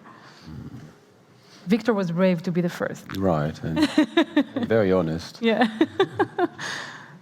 I can go for myself. I think there's so many deficiencies. I think, first of all, we wouldn't need to have such a debate if these were actual theories. We should be very modest, I think. I wouldn't need to sit here. There would be the theory, everybody could work with it. So I think we're lacking formalization of these theories, first and foremost. And we started to do some mini simulations, but they are really minuscule. We're trying to flesh this out a little bit, this simulation with Xiaojing Wang at the moment and many other colleagues, to have at least more realistic equations for how cortical tissue should behave and so on and so forth. But we have to be honest, these are very, the beginning of an attempt of a theory, I would say, really. So what the missing part is moving from description to explanation to mechanism. To mechanism, yeah. The mechanistic part is really weak, and I think that's why I welcome so much, for instance, Matthew Larkham's beautiful experiment where they are fleshing out the actual dendritic mechanism and the layers in which this could be occurring, and so on and so forth. And if we stick to GNW in your case, so what would that jump be? What is that quantum leap in terms of, what would take the explanation to the mechanism in your case? Well, I think I say that. I think it would be going down to a much more reductionist view of the actual computer. Maybe there are two different axes where we could go. I sort of see it now. One, which we are trying to take, is to really go to the actual synaptic dendritic, layer, laminar computations, and to be much more precise about what should be occurring there. Another would be to be much more precise about the types of computation that should be put in a machine. That was the purpose of this paper. We try to say, to provoke the people who actually do machine learning and so on about what's missing in their systems. And I have discussions with Yann Lequin, with Joshua Bengio about what could be done there. But nobody exactly knows how to turn these nice ideas of the global workspace into an actual computational system. So let me even ask something in that spirit, but even one step behind. So even when we're still talking about the more abstract level, what does that really mean when there is a broadcasting of information in the sense? So let's say that I saw a face, and now the global workspace broadcasts that information throughout the brain, and now a neuron in the auditory cortex gets the information that I saw a face. Like, how does it work? Yes. How does it work in the brain, in your opinion? Well, I wish I could flesh it out, but the sort of vision I have is that you have all these cell assemblies that have a certain vector state. I insist, it's not just in prefrontal cortex, but in a distributed system. So they have enough axons to send the information to virtually any other brain processor in a rich format, such that each of the processors receive the sort of barcode, a signature of this higher level state. And they may be able to use it or not. If it's completely different from the code that they are working with, it may just be treated as noise, right? It looks like noise. And this may actually explain why there are so many spikes that look like noise in the nervous system. But if by learning the receiving area can learn to use that receiving code, say, oh, it's meaningful to me, it means a prior, I should change my state, and so on, then you begin to have an interesting system where the processors can use this information, send it back. And I think that's what Bernie Bars had in mind. Basically, you broadcast, some processors can use the information and complete and send information back to the workspace, and you have a sort of virtuous loop like that. But for many processors, it's just noise. But it also means that these processors are supposed to be able to understand like a huge amount of barcodes, so to speak. Yes, but outside of their own kind of processing. Yeah, but they can learn to do so, and again, many of them may look like noise. But it also means that there is no need for one unified language of the brain, which I think was always a criticism of the workspace idea. You know, what's the language that allows all these areas to talk together? Well, in fact, the synapses that move the information from one area A to the area B change also the format of representation, right? And allow you, and we've learned that from neural networks, allow you to transform the information to a new format that can be used by the receiving area. Let me take that conversation back to Victor in some sense. Because in the case of Stan, he's making the point that the prefrontal cortex is sending this barcode to say, like, sensory areas, right? In your case, you're saying something slightly similar in some sense, but it just has to be local, right? Because if I'm a neuron before, I don't really quite know whether, like I'm getting input, like from IT or where I'm getting input from, prefrontal cortex or what have you, right? So, ultimately, if I'm a neuron in B4, I have no idea. So, and if I am a neuron in B4, then how do I know that, like I'm conscious or I'm not conscious? Yeah. Well, to some extent, of course, this relates to the whole issue of representation. Indeed, a neuron is firing action potentials. Yeah, okay. Well, what does this actually mean? Now, of course, in neuroscience, we generally have adopted this idea that, if, for example, a neuron is tuned to orientation, this is a representation of orientation. Whether that's true or not, it's mostly a philosophical issue that I will shy away from. But that's the idea. Now, so you have these neurons which are representing a particular orientation, and then you have these neurons which are representing whether it's a face or not, and et cetera, et cetera. And then, by means of these recurrent interactions, and that's indeed, I mean, that's where mechanisms indeed become very important. Somehow this process of perceptual organization then occurs. But how? What is this? Okay, how? Magic. That's indeed a magical part. I will fully agree. But what you see neurophysiologically is that the activation, say, of the orientation selective neuron gets changed.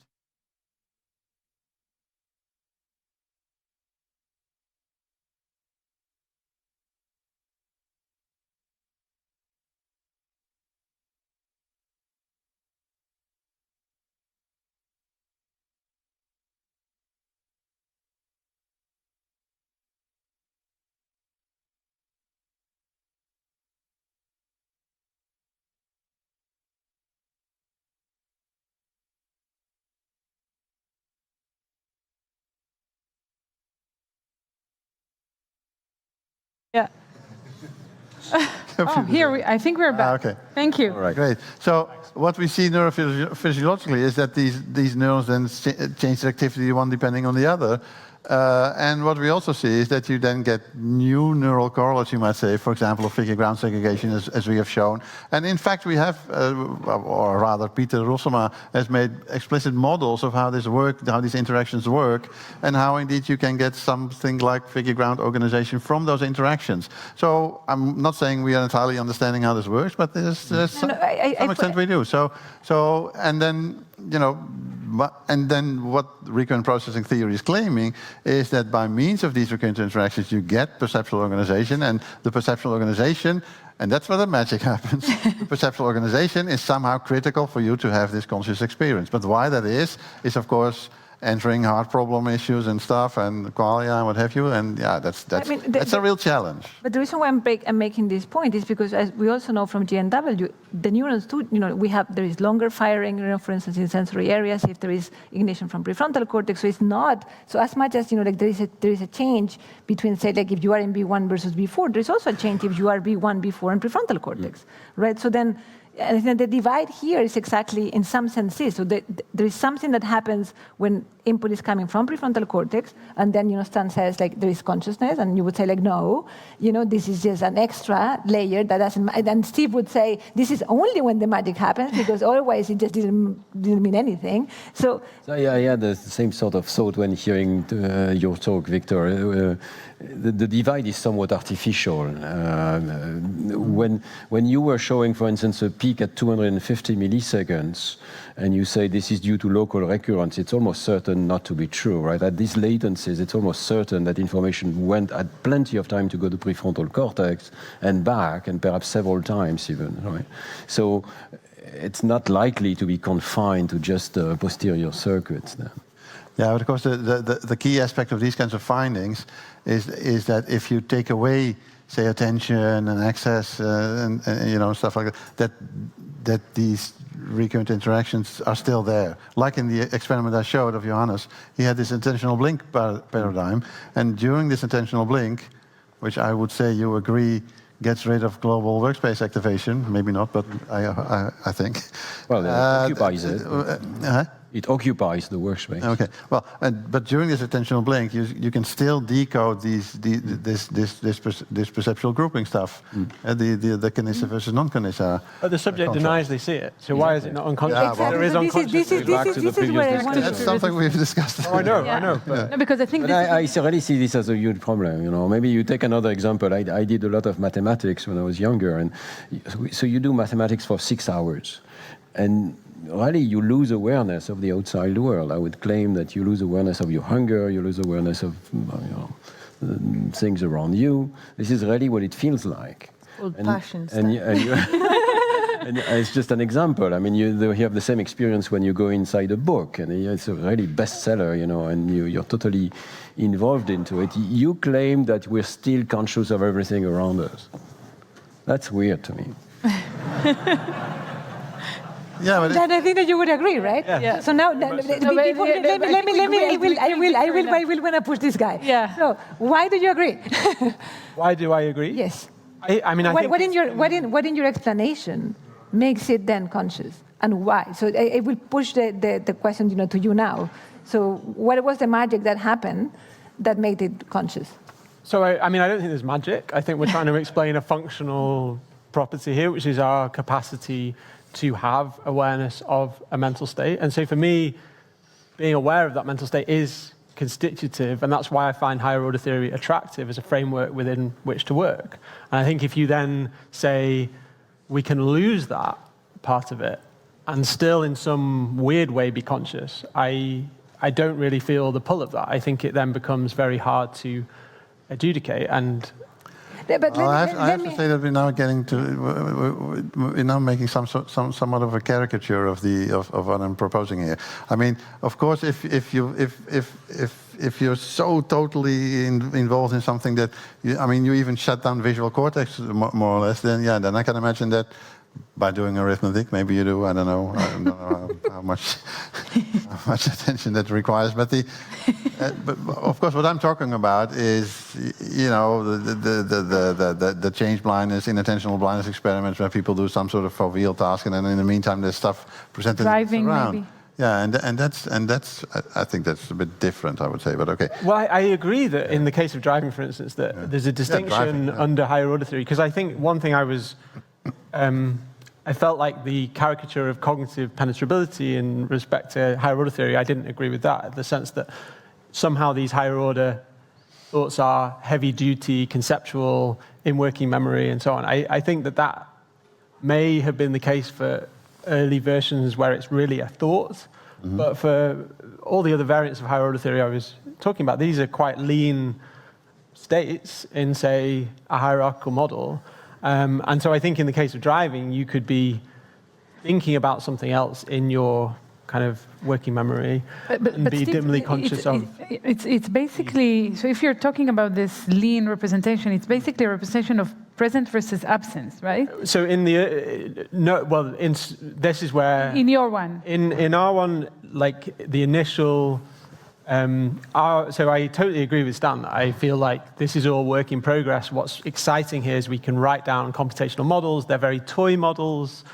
But I think that's where actually this proliferation of models, and maybe we call them theories, maybe we call them models, but that's exciting to me. That's not a problem. I think it's great that people are, just like in, say, a field like memory research, you see lots of different working computational models of various aspects of memory.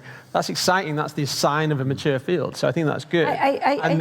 But just to say, like, what that model, the original version was this idea of the higher order state, in some sense, tracking the portion of content in the first order level. But we're refining that now in later versions to be tracking the precision of the model in a particular modality. And that seems to be more powerful for explaining various features in behavioral experiments. So it's very related to this notion of perceptual confidence, is what's tracked at the higher order level. I guess that we all agree that, in some sense, this is incremental science, right? It's not that we have the answers, we're trying to work for them. So I think we all agree on that aspect. I think the part that we don't agree, and I think this is what I'm trying to push each and every one of you, is ultimately we are doing, I published an experiment and then you interpret it one way. This is what, Victor was trying to say. So in some sense, how do we really move forward this? Because if the theories don't say the why, which is what I was trying to get from you guys, so what is this neuron that comes from prefrontal and doesn't come from basal ganglia or from the pineal gland or from somewhere else that brings that property, right? So if we don't move perhaps into that domain, or if we don't specify the computations, or if we don't specify the why we think that it's not conscious or it is conscious, and we agree on what is that line, it seems that we are going to, have a ton of results, but we will not necessarily understand them. So that's why I want to push you into trying to say, perhaps we can actually unify, hot theories with Global Neuronal Workspace, or even perhaps with Victor's hypothesis, because you could say why can it just not reverberate in associated? I feel like so in some sense. Also, I would be interested to know to what extent you would say that indeed in the driving example, you're thinking of something else and then you're driving. Other than higher order thoughts of the driving process? Well, I think what's the question? Whether there are higher order thoughts or higher order SS, I don't know what they were, but what were the higher HOS? What was that? States. So are there higher order states of the driving? Higher order states of the driving instead of what you're thinking? I think so I guess that would be an empirical question. No. I'm according to theory. To theory. I mean, all I was trying to make, the point there was that we're not saying the higher order state is part of working memory. So, yeah, but is it part of... I have the same problem. Maybe I can formulate the same problem. I think I have exactly the same problem as you, Victor. Take my example of reading a good book. So you're reading Crime and Punishment. You are completely buried into it. You're seeing Raskolnikov coming. And, where is the higher order state? It seems that I am in a story. The phenomenology is that, and it's the same for driving. I am in the moment. I am totally absorbed. I don't see that there is any higher order state that I'm in. Well, I think that's where I think it comes apart from explicit metacognition. So I would say there's a difference between explicit metacognition / self-awareness and awareness. And I think the higher order theories under the umbrella of what I was talking about are trying to explain the latter. Now, I think empirically it becomes interesting that they might share mechanisms. But I think they are two distinct psychological phenomena. So while I'm driving, there should be a higher order state because I am aware of my surroundings. So it seems to me you are in an even worse place than Victor, because you have to postulate. I'm sorry, I am doing the pushing a little bit. Good, that's good. Please that's push me back. That's good. But you have to postulate Melanie this very high-level representation, which is not conscious, right? Where it's implicit. But what's the evidence for that in the case of this state? Yeah? Where any state where there is a flow, basically, doesn't feel at all like there is such an implicit representation. But I think it's hard to test those cases empirically. I think that what makes the model testable is that those different levels emit a very different empirical signatures in cases where we can test them empirically. I think that I don't see an empirical way of resolving the hard cases, like the unaccessible possibility of experience. So I don't see an empirical way of resolving that, but I don't think that's a problem for the theory. But I want to go back to Ramia's... Maybe I'll just say one thing on that. I think that where I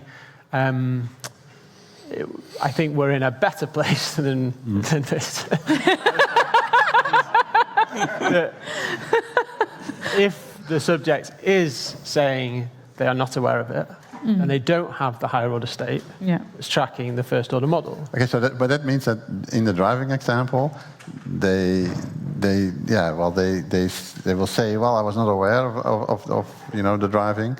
They don't have a high order state of that. That's the claim then. So, by the way, I would similarly like the answer of IIT on that, because I always wondered to what extent IIT thinks that these kind of phenomenal things without access or awareness actually exist. But okay. Well, I think that in that case, if you're really denying you were conscious of the world while you were driving, then yes. But I don't think when I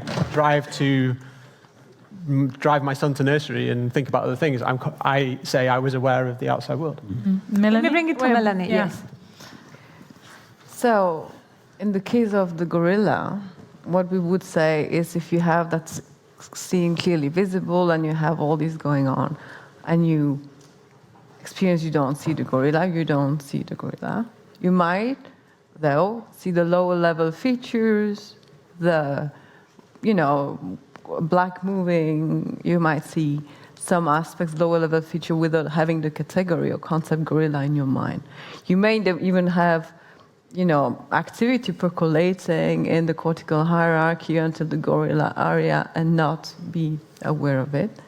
Because in our case, when you actually look at what is required to explain phenomenology, you actually need cause-effect power to be fully specific and coherent. The relations actually between the different distinctions have to point to one given specific compositional state, as we call it, and one given specific affect state that are fully coherent. So if something doesn't really fit in some conditions, also like binocular rivalry, that might be the case, it might just be excluded from your experience, and then at some point conditions change and it comes out. But I agree with Victor, it's important to distinguish the lower level features and then the category itself.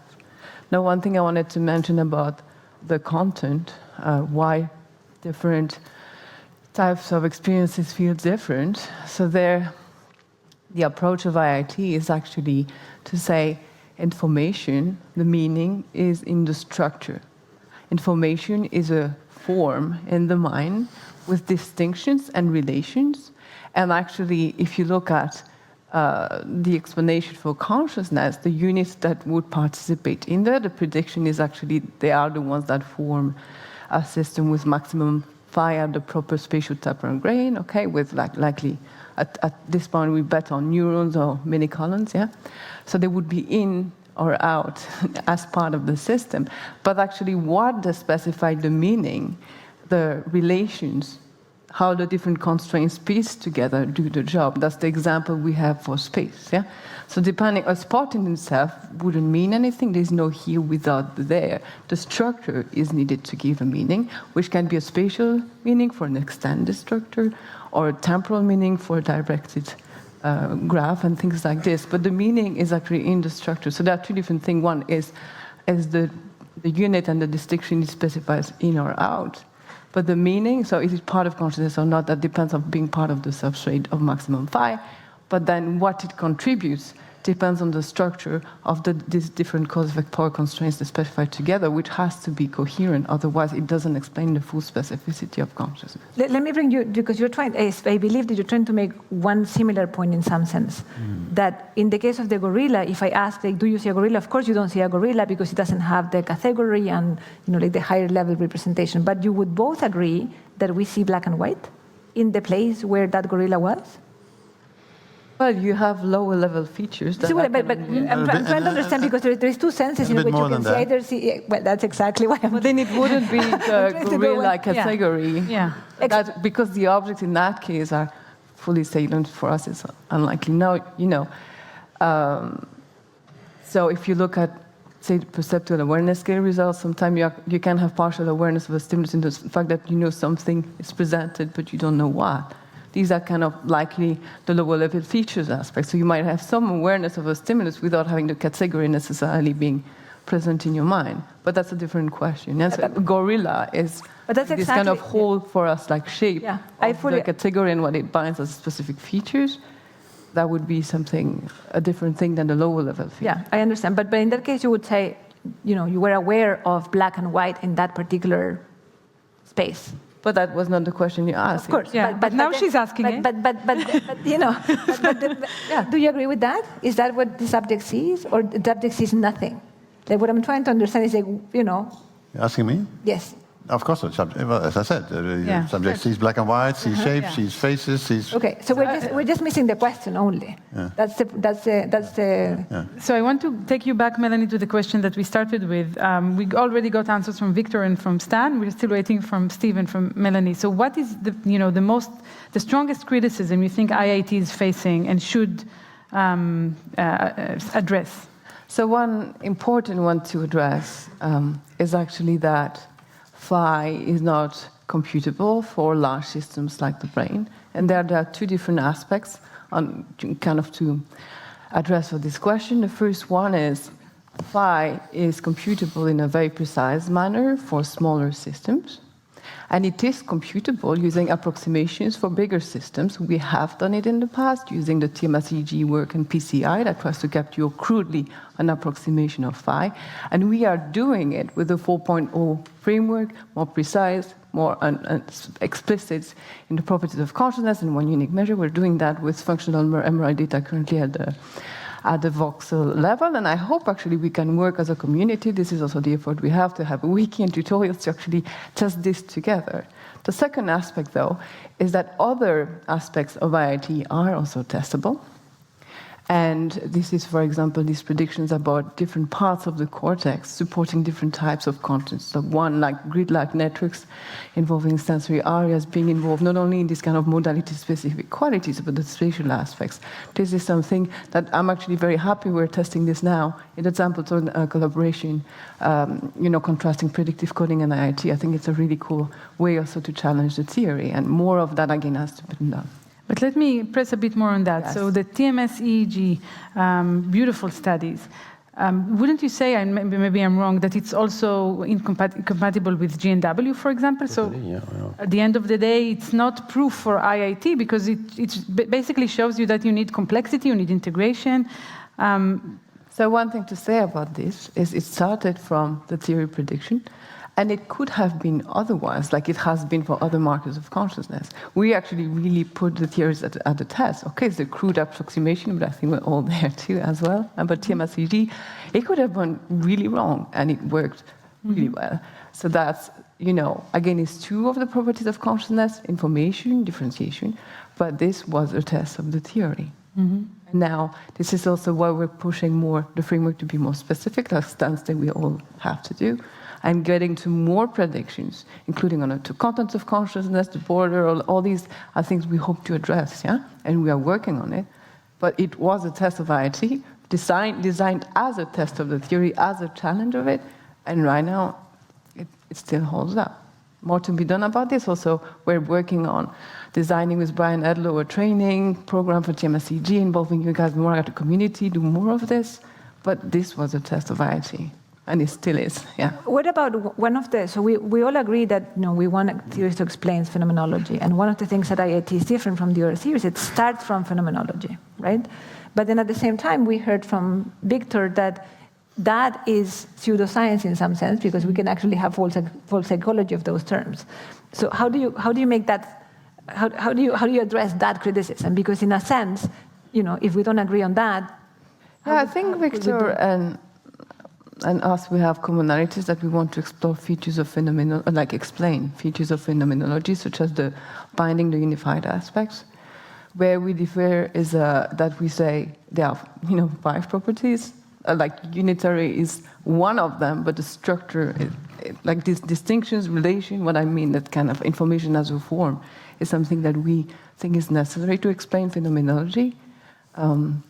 And I would say that not only it's important to test phenomenology where the display is very busy and stimuli at threshold, but also we actually need to explain it in the other kind of more prominent situations of daily life where we see stimuli clearly at threshold, and then we need to explain why we have that particular experience versus another one. These are very complementary but important.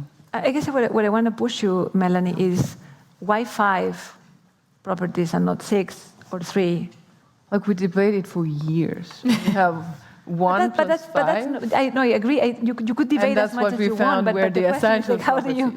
It's not that the 5 is a magic, superstitious number. It's just we came up with the fact that we have the first one is consciousness exists undeniably, and then there's those 5 properties that are immediate. You need introspection to come up to them, but once you have them, you can also see that they are also true for experiences where you're in the flow and you're not even thinking about it. That's true, but let me just go back to because I think here's where the divide starts, right? So then Steve says unification, for instance, works for the humans, but it might not actually work for other systems. So if IIT is trying to explain humans and perhaps other systems in terms of inference, then how do we do that? Does this mean that these 5 properties cannot be of any experience? It can just be circumscribed only to human experiences.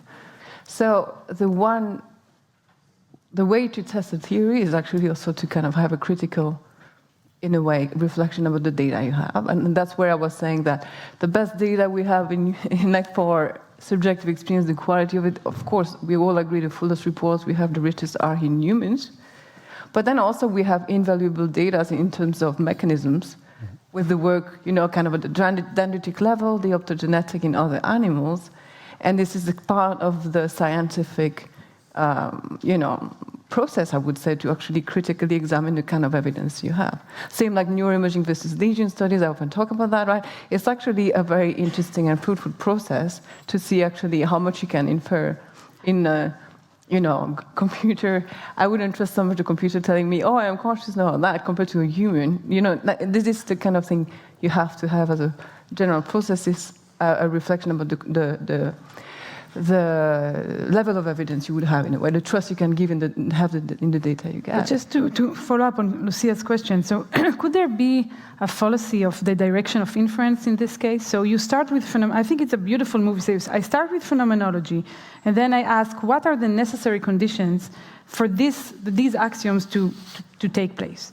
And then you come up with these conditions. And then you look at the brain and you can ask, okay, so where in the brain do we have that conditions? But IIT seems to be wanting to do more and saying, if you show me a system that has these conditions, like phi, it is conscious. And maybe here you're inferring from if P then Q, you're now wanting to make the claim then if Q then P. So we distinguish 3 different kind of ways a theory can be useful.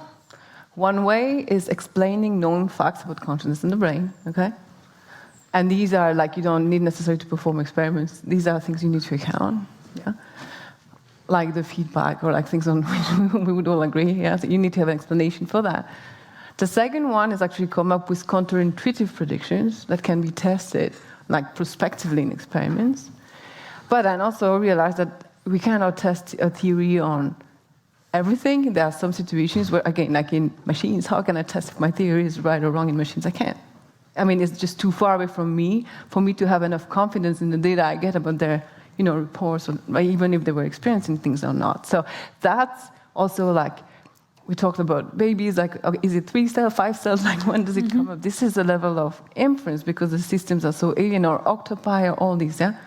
These are inferences where you won't be able to test the theory of consciousness confidently on that.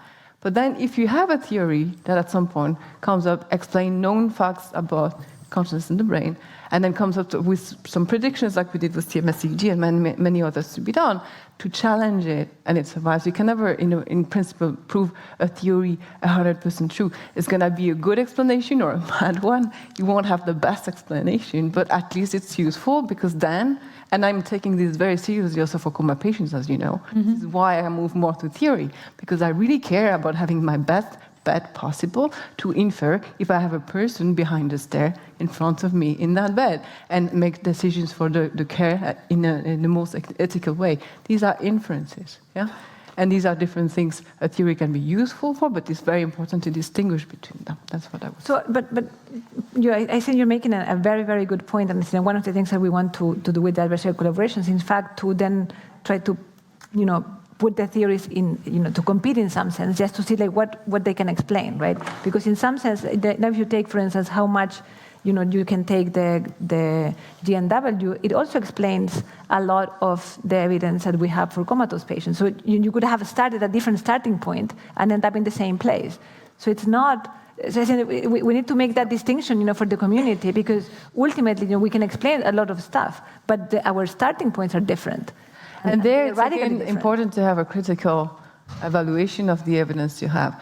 So patients in a vegetative state, they don't respond to you. Correct. They are typically in unresponsive weakness syndrome, but it's not because that they don't respond to you that you can say they're unconscious, right? Yeah. So that's where I'm saying that in these patients, it's in the level of inference, being imagined playing tennis or TMS-EEG or others, but we're actually using other criteria. We don't have access to subjective reports, which is our gold standard to infer, consciousness in the third person, right? So we need, at this point, I can't trust behavior if I have no signs of consciousness. I have to rely on other criteria. And so that's why I'm saying this kind of evidence, is this kind of claims or kind of you need to look at the big picture in order to investigate, what are your markers for consciousness. Now, that said, TMS-EEG says that minimally conscious patients, 95% of them show high PCI. So that's, it looks like if you have a positive evidence for non-reflexive behavior, it's a good indication consciousness is present. But the contrary is not true, and you have, again, to have a critical reflection about that, which is also why I moved from coma research to theoretical level, and looking at other states to then come back to them and do the best I can to infer it. Yeah. That makes sense. So I want to end with you, Steve, because you're the only one who didn't tell us yet. Sure. Yeah. So what was the original question?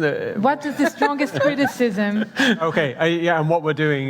Yeah, so I think, for us, I feel like the challenge at the moment is to take what I think is a powerful idea from philosophy, from David Rosenthal and colleagues, about this idea that constitutives to consciousness is some awareness of a mental state, and then refine that down to the level of some working model that we can then derive experimental predictions from. So I totally agree with what's been said about introspection not giving us data on how the system works. I think we then need to have signatures that are not trivial that we can then go and search for that match properties of the model. And one thing two things we're getting interested in along those lines is, for us, absence is a really interesting case, the absence of content, because that nicely dissociates the first-order states and the higher-order states. So the higher-order states should represent the absence of the content in the first-order level, the low precision of that perceptual model. And there's really interesting single unit work from Andreas Nieder's lab that you get these absence cells, these kind of active representations of the absence of content. So we're pursuing that line in terms of empirical test.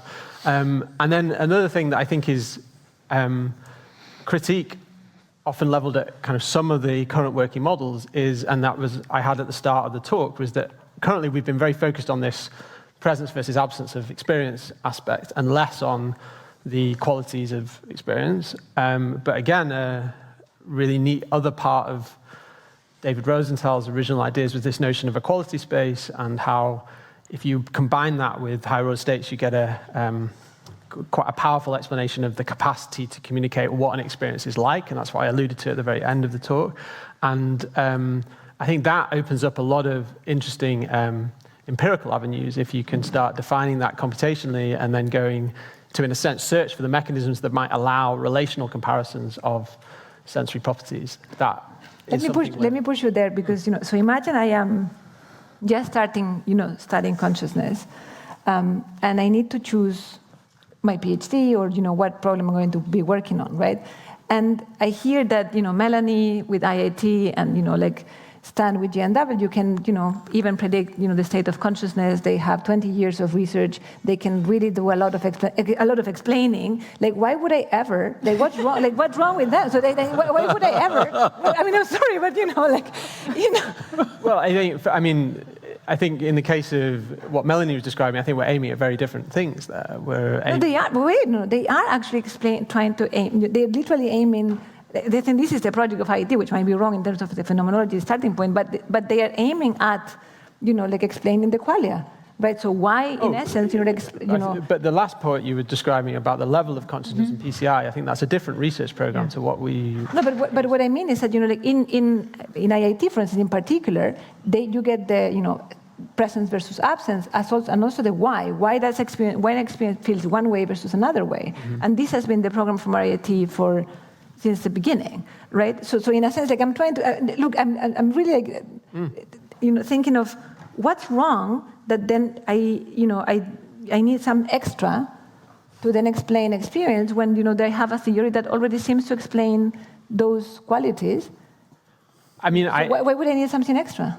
So I think that if you subscribe to the axioms of IIT and you believe that consciousness is independent of computational cognitive capacities, then I think that that's a reasonable choice then to go and do your PhD on IT. I just think that like what we offer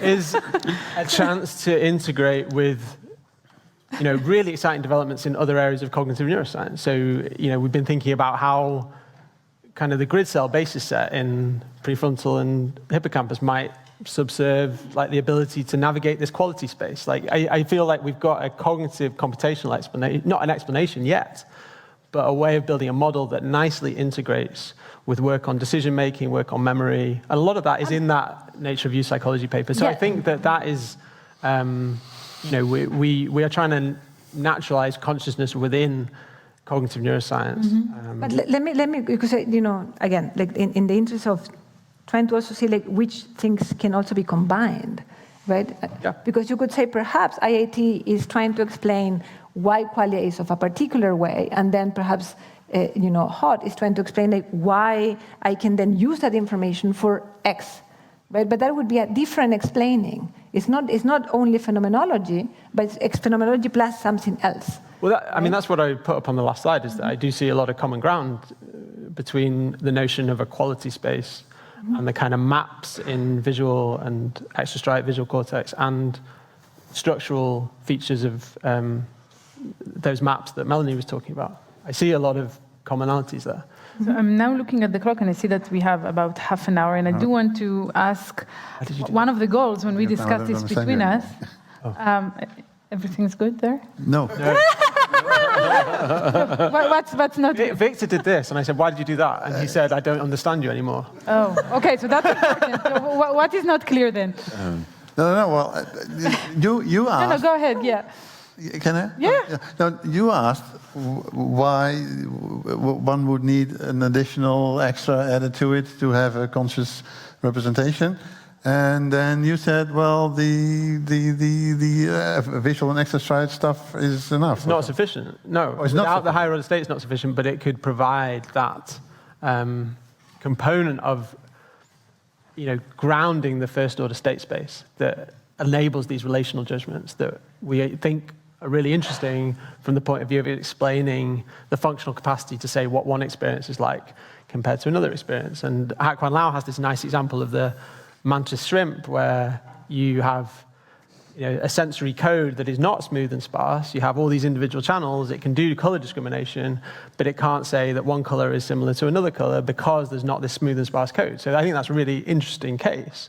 But in higher order theory, that wouldn't be sufficient. A smooth and sparse code is not sufficient for consciousness. In higher order theory, you need both together in this joint determinism view that we're pursuing. Okay, but isn't that then exactly opposite to what Melanie is saying, and by the way, also what I'm saying? Yes. Oh, okay, then we... Okay, so now that we settled that, I want to take advantage of the last 30 minutes in order to ask maybe the hardest question. And we all said that it would be great if we could come up with actual experiments that would test these theories and even compare between them. And this is what people have been trying to do, especially in recent years. So what would make you change your mind? So what result, what finding would make you say, you know what, maybe I got it wrong? Looking at me. Yeah, why not? Why not? Well, it's a very nice question. I was thinking hard about it and trying to be honest about it. And I think it's this hidden assumption that there is really one central state of consciousness. And that's really central to the global workspace idea. There's one at a time, and maybe 200 milliseconds later you can have another one. But for a given moment, if you have one, you don't have others. And I could see experiments that might disprove that. Maybe we are wrong, maybe Victor is closer to the truth, maybe we underestimate once again the parallel processing in the brain, and maybe there is more than one central state or central sharing system in the brain. So I'm not sure exactly what experiments to do with that, and I could see also the flip side of this coin, which is I think this is potentially a severe criticism to Victor as well. So maybe let's push the hot potato somewhere else. But because I do see that as a problem. If you have loops within the visual system, well, you think this is the visual consciousness, but what happens to the other cortices? Are they also able to have their own loops? Like maybe the auditory cortex has its own loops, right? And do they have a second consciousness at the same time? From all we know, and that's really the central core hypothesis of the global workspace, is that we really have one state at a time. And the experiment is that if you attend to audition, you really cannot perceive a competing visual stimulus at the same time. So what happens in your theory, Victor? Is it possible to have multiple such loops in different systems and all of these consciousnesses are running at the same time? Multiple draft? Multiple drafts. Yeah, something well, like the multiple drafts, the idea is that there's still one final outcome at a given moment. Well, certainly, if you have vision versus audition, in it, of course, normally they get synchronized and integrated, that you see and hear at the same time. But how, if it's all local, how are they synchronized and integrated? Now the question strikes me. No, really. Like now everyone's seeing me, so they have, let's say, recurrent processing of, the way my lips move, and they hear me, so they have. Now we're talking multisensory integration, and that's parietal cortex stuff. I know very little about that actually, but it's something along those lines. But there too, you can have multisensory integration, I think, without having access or report of that. No, but I think that Stan's question is, it's a hard one, right? So if you have, multiple loops. Wasn't that question actually what would criticize? Yeah, but we will get back to him. But I did my bit. Don't worry. But we're using his very clever, questions to depress you, right? So, But I see it as a criticism of my work. If you can show that there are multiple loops in different areas at the same time, and somehow you could prove, I think you can't, but if you could prove that there are multiple phenomenological states at the same time, that would be a very severe criticism of global workspace and any global integration theory, basically. Okay, but how would we? And I think you believe in that. How would we then prove that there are different phenomenological states? Well, but that's your problem. That's your problem from the beginning. But let's go back to the hard question. The hard question is, if you have multiple loops in auditory cortices, in somatosensory, in visual, in vision, then how many consciousness do you have? What is the unification, and so on? So I think that's the simplest and hardest question. Yes. Well, then you have, indeed, if they're not interconnected, which I think. But for your theory, it doesn't matter because which would be very difficult. Then indeed you have separate audition and vision, which is of course. So I need a recurrency between B1 and STG, something like that. No, I think he was saying that you have separate conscious experiences now I'm lost. What do you say? Let's make it very simple. I want to give you an example. You're driving your car, listening to the radio. Yeah. From all that you told us so far, you're still phenomenologically conscious of the driving, the visual part of the driving, because you have these loops, it's all being processed and so on. And yet you are listening to the radio. So you're also, and I would argue, more conscious of the radio, because that's what you're attending to. So, agree. Yeah. So you have two consciousness at the same time. I guess. It seems to me this is really a problem for what you are. So you're saying yes? You're saying yes. Yeah, I think so, yeah. And then when I'm also this? You have two consciousness at the same time, but one is not conscious. That's what you're saying. So I want to also... The driving of course, the driving example I think is really an example of a failure of memory instead of phenomenology. Wouldn't you say? I mean, it's so weird, actually, totally weird to say to people, you were driving without seeing what you were doing. I mean, it's also weird to say to someone who say, I don't see it, you do see it. I mean, why can't a lot of it be unconscious vision? I mean, a tennis player can respond very quickly without knowing how they've responded to a very fast serve. That's feed-forward stuff, by the way. No, but it actually is. Yes, but psychologically, why do we have to admit one case and not the other? I think the driving example has derailed everything. Because there are good, as I tried to explain, there are good scientific reasons, well, to go my way. But to pick up on but I mean, for one thing, if we talk about, I think vision is very much about perceptual organization. How do higher order thoughts explain perceptual organization? I don't see how. How does Global Workspace explain perceptual organization? They don't. So that critical aspect of vision, which is the most maybe combined to next to integration, and integration is very similar, of course, in that sense. And many, by the way, of these fundamental aspects of consciousness that IIT postulates. How do these theories explain those? I really don't. Actually, I think that for me this was a key turning point when I read Bernard Barr's book, which I still recommend. I think it's a very good book, and I suddenly realized that the problem of consciousness was not the problem of everything about the brain. So the problem of consciousness is not the problem of perceptual organization. The problem is the problem of conscious perceptual organization. There's a lot of perceptual organization which are going without consciousness, and that's fine, and that's a whole field, and your experiments are beautiful, the work with Peter Hofzimmer and so on, but they don't have to do with consciousness necessarily. And in fact, the problem of consciousness is relatively localized. It's not the problem of the whole brain. But I do want to also make it a bit harder for you, asking if the experiment you suggested is a non-feasible one. Like, how can I show that there are multiple consciousnesses at the same time? Like, if it's not a test that I could actually run, then, No, it could be. So what about in the split brain? So in that case... Sure, but in this case, there could be two consciousnesses, right? And look like it's like that. Right? Yeah. So no problem. But there too, the person will say, that's just one.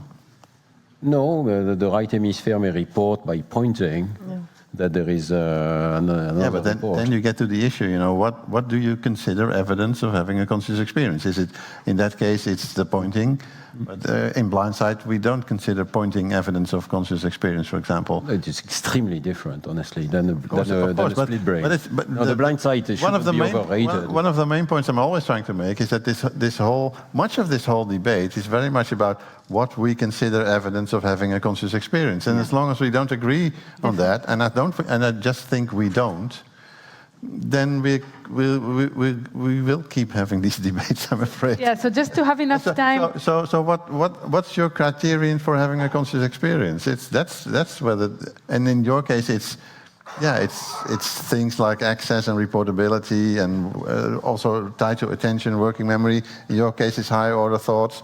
I mean, that's all fine, but why are these the criteria? In my case, obviously, it's more like perceptual organization and stuff like that. Why do we have these different criteria, and how do we arbitrate between them? Because we can do experiments till our socks wear off. That won't solve that issue. I think you summarized the point. What are the minimal properties that then any theory should explain? Let's agree now on those. So what I heard is like, we're going to be in this debate forever, unless we say, okay, let's agree on one at least, that every theory needs to explain. Well, didn't we do that in the first half? No, we didn't. No, we didn't agree in terms of what is the minimal properties of consciousness that we need to explain. But this goes back to so you could say like in IAT there is 5, so 5 plus 1. 5 plus existence. 6. Yeah. So I thought yours is more of an empirical question. Like how do we design the right empirical test? No. It's about terminology ultimately. Exactly, so what do you consider? What do you consider a state of consciousness? How do you define consciousness? What is, again, going back to the question, what is the explanandum? What are we trying to explain? I thought we went through that in the first half. Yeah, but just so we have time, let's go again to the question of experiment. So what would falsify or change your mind? So a different question now. Yes. No, so it's the question that Stan answered, right? So okay. What experimental finding would change your mind? Just to re-answer the first question, I think for me, it's the functional cluster of these properties. And I don't think there's going to be one empirical test. And I think this is where we often come unstuck. That, for me, if there's a functional cluster of properties that, we can assay with tasks and metrics like meta d prime and so on, that we can start getting a handle on it. But I think a lot of these talking past each other comes from saying we've got like this one criterion point, and that's where we're going to differ. So I guess I would just appeal to a plurality of measures rather than just saying we've got to have one. And what would make you change your mind? And what would make me change my mind? So I think that I was thinking about this a lot. I think a lot of things would make me change my mind. Give me one. So, so I think that if it were possible to, in somehow,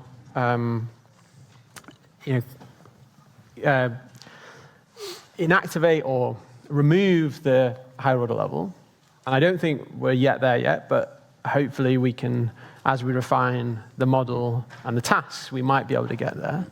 And then the subject still claims awareness of the content that higher order state is in some sense pointing to, then I think we would have to reformulate. But this is an experiment that one can do. So in patients that actually have epilepsy, they're going to do cooling, for instance, during surgery, right? Mm-hmm. So, which area in prefrontal cortex should we cool? That I think is the problem. So I've talked quite a lot to Hak-Wan Lau about this, and I think that he's more skeptical that we could ever do this because that higher order state is a computational quantity. It's not like that brain region has the state. That I think is where it becomes more difficult. So where is it then? We don't know. As in, like, it's not. I don't think it's going to be in one place. Mm-hmm. I think Stan mentioned something similar, that it's a network property, and that we're not going to say it's in that region of prefrontal cortex. Is this redundant? That region of parietal cortex. So let me. It's just redundant. So you say it's a network property. Is this redundancy? What do you mean by redundancy? Redundancy. So you have one first order state, right? And then you have like many pointers in prefrontal that goes there. So it's just redundant. Do they add something? Because it's different, right? So if they add, then then there should be something that you can knock out. Yeah, so they're just redundant. It might then, be possible that there's a nicely organized code in one particular brain region, and that would be nice for doing these kind of experiments. But I think that, and I'm relatively optimistic that we might be able to discover those kind of confidence codes that make the difference. But I'm just saying that other people working in this area are less optimistic. So it's all about how it's coded. And I think for that, we're going to need more mechanistic models rather than just the model that we're working with is very abstract. You know, it's really just a few lines, a few equations, really. But it helps us refine qualitative predictions for the experiments. So if I understand you correctly, it adds the qualitative experience of absent versus present in a way. Well, for the model that we're working with, for your model, we give phenomenal magnitude. But you don't know whether this added component is located in a specific area in the front. That's the claim. Right. Okay. Or how it's implemented at all, really. It could be neuromodulatory. That's another interesting way to investigate it. Oh, yeah. Melanie, what would make you change your? For us, there's several types, I think, of evidence that would really challenge IIT that I think are feasible, and we can, again, work as a team on it. One type of evidence would be actually, for example, to compute an appropriate approximation of phi and show that it's higher, for example, during generalized tonic-clonic seizures when brain activity is increased, and then you lose consciousness. That would be a serious challenge for IIT. Yeah. Another one would be. But would it make you to change your mind? Because then you could say, well, I need to have a better computation. So because we need to kind of agree with how to approximate. So as I said, it can be approximated in ways that we can agree with the experimenter who was an experiment. It was actually like your best attempt. But not only that, but also say if that approximation of phi was found to be like appropriately computed, and we agree together on how it's done, yeah, and we are doing it, and we want to challenge it, and we invite you to join the effort. So, but an appropriate approximation of phi that would also be, say, higher at the level of, molecules rather than neurons or microcolons, or at the level of the temporal grain of a millisecond or 10 seconds rather than the temporal grain of experience. Yeah, so that would be a challenge, a serious challenge for us, and I would actually then have to change my mind. And then the second thing is actually, I think, about the quality of consciousness. Like we have this account now that the extended feeling of extendedness that characterize spatial experiences should be accounted by grid-like networks, yeah, in the cerebral cortex. And so if that was found not to be true, that would also be some classification of IIT to take seriously and make me change my mind as well. Yeah. Victor, I just want to have an opportunity to also get questions from the crowd. Can I help? Sure. So what I would love to, I will put you my perhaps like naive question, but we have 4 theories, and they actually they can explain a ton of data, each of them. Some more than others, I would say. But I think we would agree that at least there is a lot of data that can be explained and that we have accumulated. So why would you say a student don't work on other theory at this point? Say on IIT, for instance. Yeah, for instance, when I ask each and every one of you, because I'm compelled by the question of, if we have a lot of explanations already, why do we keep adding more models? So why do we now work on, other models for higher order thoughts, or, AST, so it seems as if the field keeps adding more, as opposed to just say, I think that's a good thing. I don't think we should be closing down. I'm not saying that it's good or bad. We're a very young science. I think that's basically because scientists rather use each other's toothbrush than each other's theory. But I see. So it boils down. But I love this point. So does it boil down to a matter of taste? I will never use your toothbrush.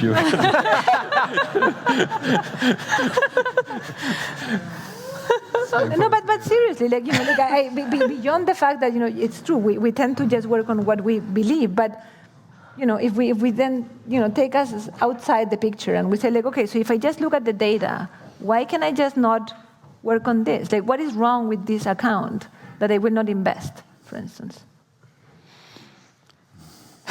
This is for you know.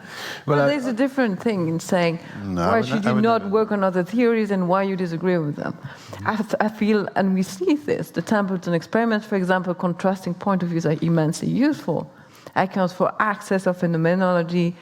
These are two different phenomena. They should have different mechanisms, but both are really useful. So why would you work only on one thing? That I disagree on. No, you can't have points, and we kind of briefly alluded to that. You asked us to ask how we disagree. Like with other accounts, or like what are the differences? That's another question. Perhaps let me reformulate it, because it's not like why this is one better than the other, but like what is that this theory is not adding? Because there is an extra explanation that somebody's looking for. So what I hear from Steve is, it seems as if there is something else that you need to explain that is not sufficient with other theories, right? So what is this extra that we then think that, okay, so if I work on IIT, I can get this extra that I cannot get from other theories? Let me bring... So for us, we start from phenomenology, we characterize its properties, and then we are making predictions about the type of physical substrate that can account for all of these properties. So for us, we have more properties we need to account than just integration, for example, and the structure one is a key one, I think, that differentiates us, like this information in the structure, yeah? But the distinctions and relation, that structure, the form of the cause effect structure has to explain the quality. That's one thing we find in us. But it is not to say, I do think that actually contrasting the theories is immensely useful. That's the effort we do together for years. But that's the two different things. Yeah, I wouldn't equate one with the other. So just before we hear some questions from the audience, you didn't tell us what would change your mind, Victor. I didn't? Oh. Well, actually, I did change my mind in the past. Already in this debate? Yeah. No, not. Okay. No, but for example, initially, the claim was that you need feedback all the way back to primary visual cortex for consciousness. Now it's a bit different from that.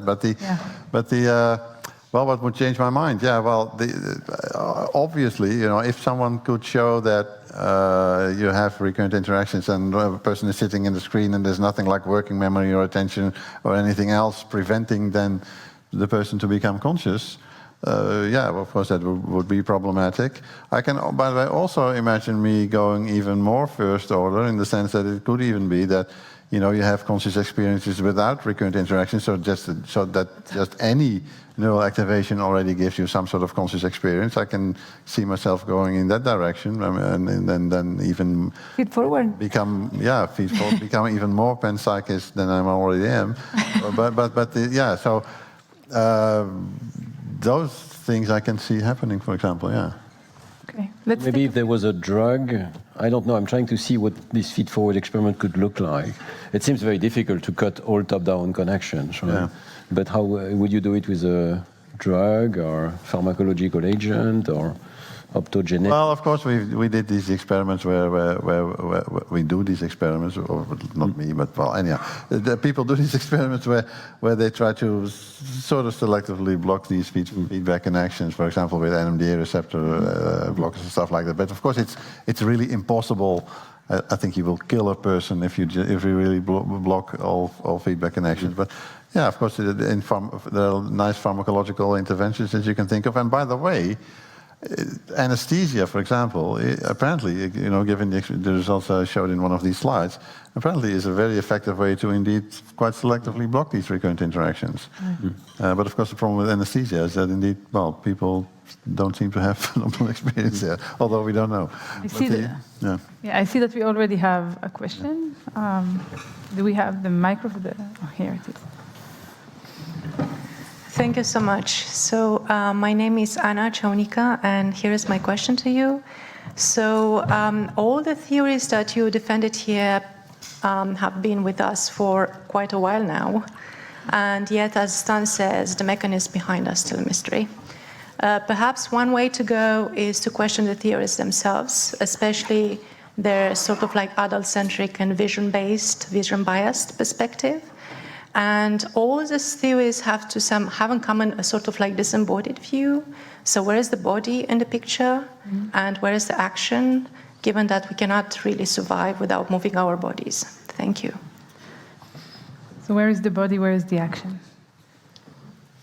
I mean, I'm really interested in this idea that these precision parameters are going to be affected in multimodal ways, and including interoception. And I think if I were to channel what Anil might have said, had he been part of the debate, he would have said along similar lines that in a predictive coding model, you've got multimodal states affecting inference at those higher levels of the system. So I think that's a really exciting way to go to develop the idea of confidence beyond just perceptual confidence, but in a sense, monitoring the precision of a multimodal state. Yeah. Of course, these things have an influence on what you perceive, how you perceive, and stuff. But I don't think they're really vital. I mean, I can just look at Netflix without moving and without without any. If you don't move your eyes, wait. So if we don't move our eyes, then we don't see, right? Mm. Yeah, okay, but that's just the way the visual system samples the visual scene. So you can dream of faces and faces and all. Yeah, well, I think this relates to the I mean, maybe people underestimate how raw a sense of vision I'm actually trying to explain here. I mean, it's just seeing, nothing else. Yeah, that's what I'm at. Yeah. I have a question from the balcony. Thank you very much. So this is a question mainly for Stan, but I'd love to hear from anyone else. And it's about global workspace theory and AI consciousness, artificial consciousness. So global neuronal workspace theory is obviously spelled out with lots of neurobiological detail. Presumably we have to abstract away from that when considering whether an AI system is conscious. But my worry is that when we do so, we'll be left with something very broad, like system-wide information sharing, that would allow for trivial realizations that could be done in simple networked computers. And my guess is that, Stan, that you would like to avoid those cases. So could you say a little bit more about what you would take a really adequate, minimal, artificial conscious system to look like, at least according to the lights of global workspace theory? I really think about sharing the information, and that might be sufficient, but you think of it very broadly. So right now I have a phone in my pocket, it's full of apps, but they don't speak to each other at all. So they have enormous information. They're really like, unconscious systems.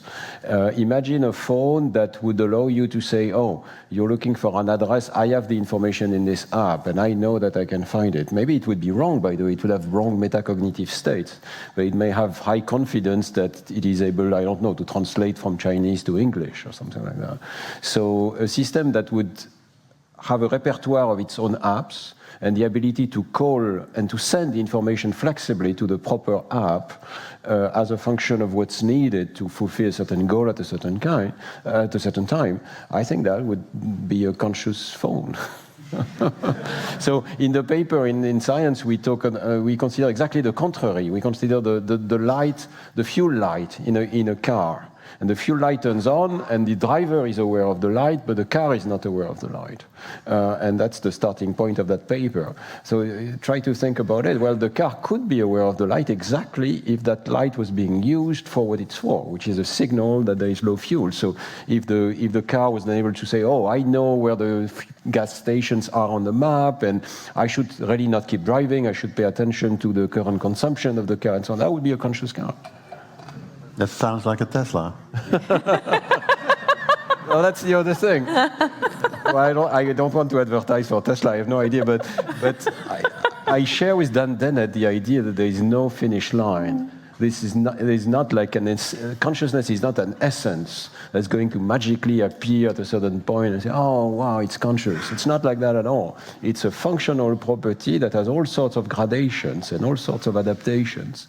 But then, of course, the qualia kicks in, because we would say, would that car also have a qualitative, experience of the gaslight or whatever? So Victor is ready to revise profoundly psychology based on neuroscience. I'm ready to revise profoundly the intuitions of qualia based on what we find. I think qualia are going to largely go away. They're a sort of artifact of philosophizing at the moment. That's what I think. Wait, I need to understand that, because you said that you're going to explain phenomenology, and now you're saying that qualia is going to go away. I don't know. I think the qualia is a sort of crypto-dualist assumption. That's what I think. All right. I think there is phenomenology. We experience the world, but this whole montage of ideas around qualia is sort of hiding a dualist perspective. Yes. No, we cannot hear you.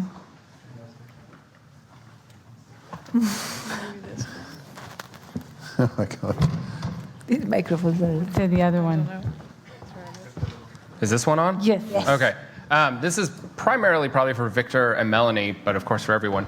So someone asked the question of how could you ever adjudicate between I saw something and forgot about it versus, oh, I didn't even see it at all, sort of a classic debate in richness. And Victor was making some comments about appealing to the neuroscience. And so then I just wanted to know, imagine if you had a situation where the stimulus you rendered inattentionally blind was a face. So using any attentionally demanding task, a face goes by on the screen and the person says, nope, I didn't see a face at all. I think the standard idea, someone like Stan or Steve might say, you didn't see it. I think Victor, Melanie would say, oh, you saw it, but you forgot about it. Say when you're doing that experiment, you're scanning a person's brain and their FFA just doesn't light up at all. So it was on the screen, plainly visible, it went by for a couple seconds. The FFA doesn't get up more than baseline. The person says they didn't see it. In that situation, would you say, okay, yeah, they likely didn't actually see it? Or even then, would you say they saw it but forgot about it? No, I think that would be good evidence for arguing that they indeed didn't see it. But this is a really excellent point because By the way, the FFA activation in itself could even happen, but as long as it's not recurrent with early visual areas, etc. Yeah. Melanie? So are you saying you have a face in the center of the screen for 2 seconds? The subject is fixating the face, and then they say immediately after they would not see it? Well, that sounds to me like very implausible. If you had really an empty screen and a face big enough. Well, no, but then if you find an experiment and you do it, then maybe we could. Inattentional blindness, I think. So you have some. Oh, in a crowded display. Yeah, you have some manipulation that occupies your attention, but there is a very clear face just outside of your attention. Well, if the subject is staring at the screen and says then fully attending the display, they wouldn't see a face. There, if it's not something in the corner of the visual field, but in the center, there you don't really have good reasons, again, critically examining the data that introspection would really go wrong. Now, if you had a very crowded display with a little thing appearing in the corner very quick, that's something where the category is less likely to pop up in the mind, And that's something where I would say at least partial awareness cannot be ruled out of some features. That's more difficult to say. But if that's the same thing, then the gorilla we talked about. You might see some lower level features under the face, and then yes, you need to then look at brain activity, account for that. I think it can be done, and then let's see what it shows, I think we need to wrap up. Yep. You want to close? I have the microphone, so I guess... Who are you? Where are you? Okay, so last question, and then we part as friends. Okay. Thank you for this consciousness conversation. I'm really glad to be here. There was some degree of disparity between maybe your conception that consciousness is physical and the public, and I think that may be because the definition or conception of physicality or materiality is divergent between us and maybe in respect to time-lapse. So maybe in the future or foreseeable future, our conception of what is matter may or may not change. So I was just wondering, in this consciousness debate or consciousness field, how do you feel about the fact that different people conceive matter differently, and that maybe your own perceptions of what is matter may change? A small question for the end. Well, I think it's rather an issue of that if we're all honest, we don't have a clue about what consciousness. No, I mean, so it's so mysterious that you can have conscious experiences from 1.5 kilograms of fat and proteins in your head. So, I mean, how that is possible is beyond any understanding, as far as I'm concerned. And I think that's the main reason why.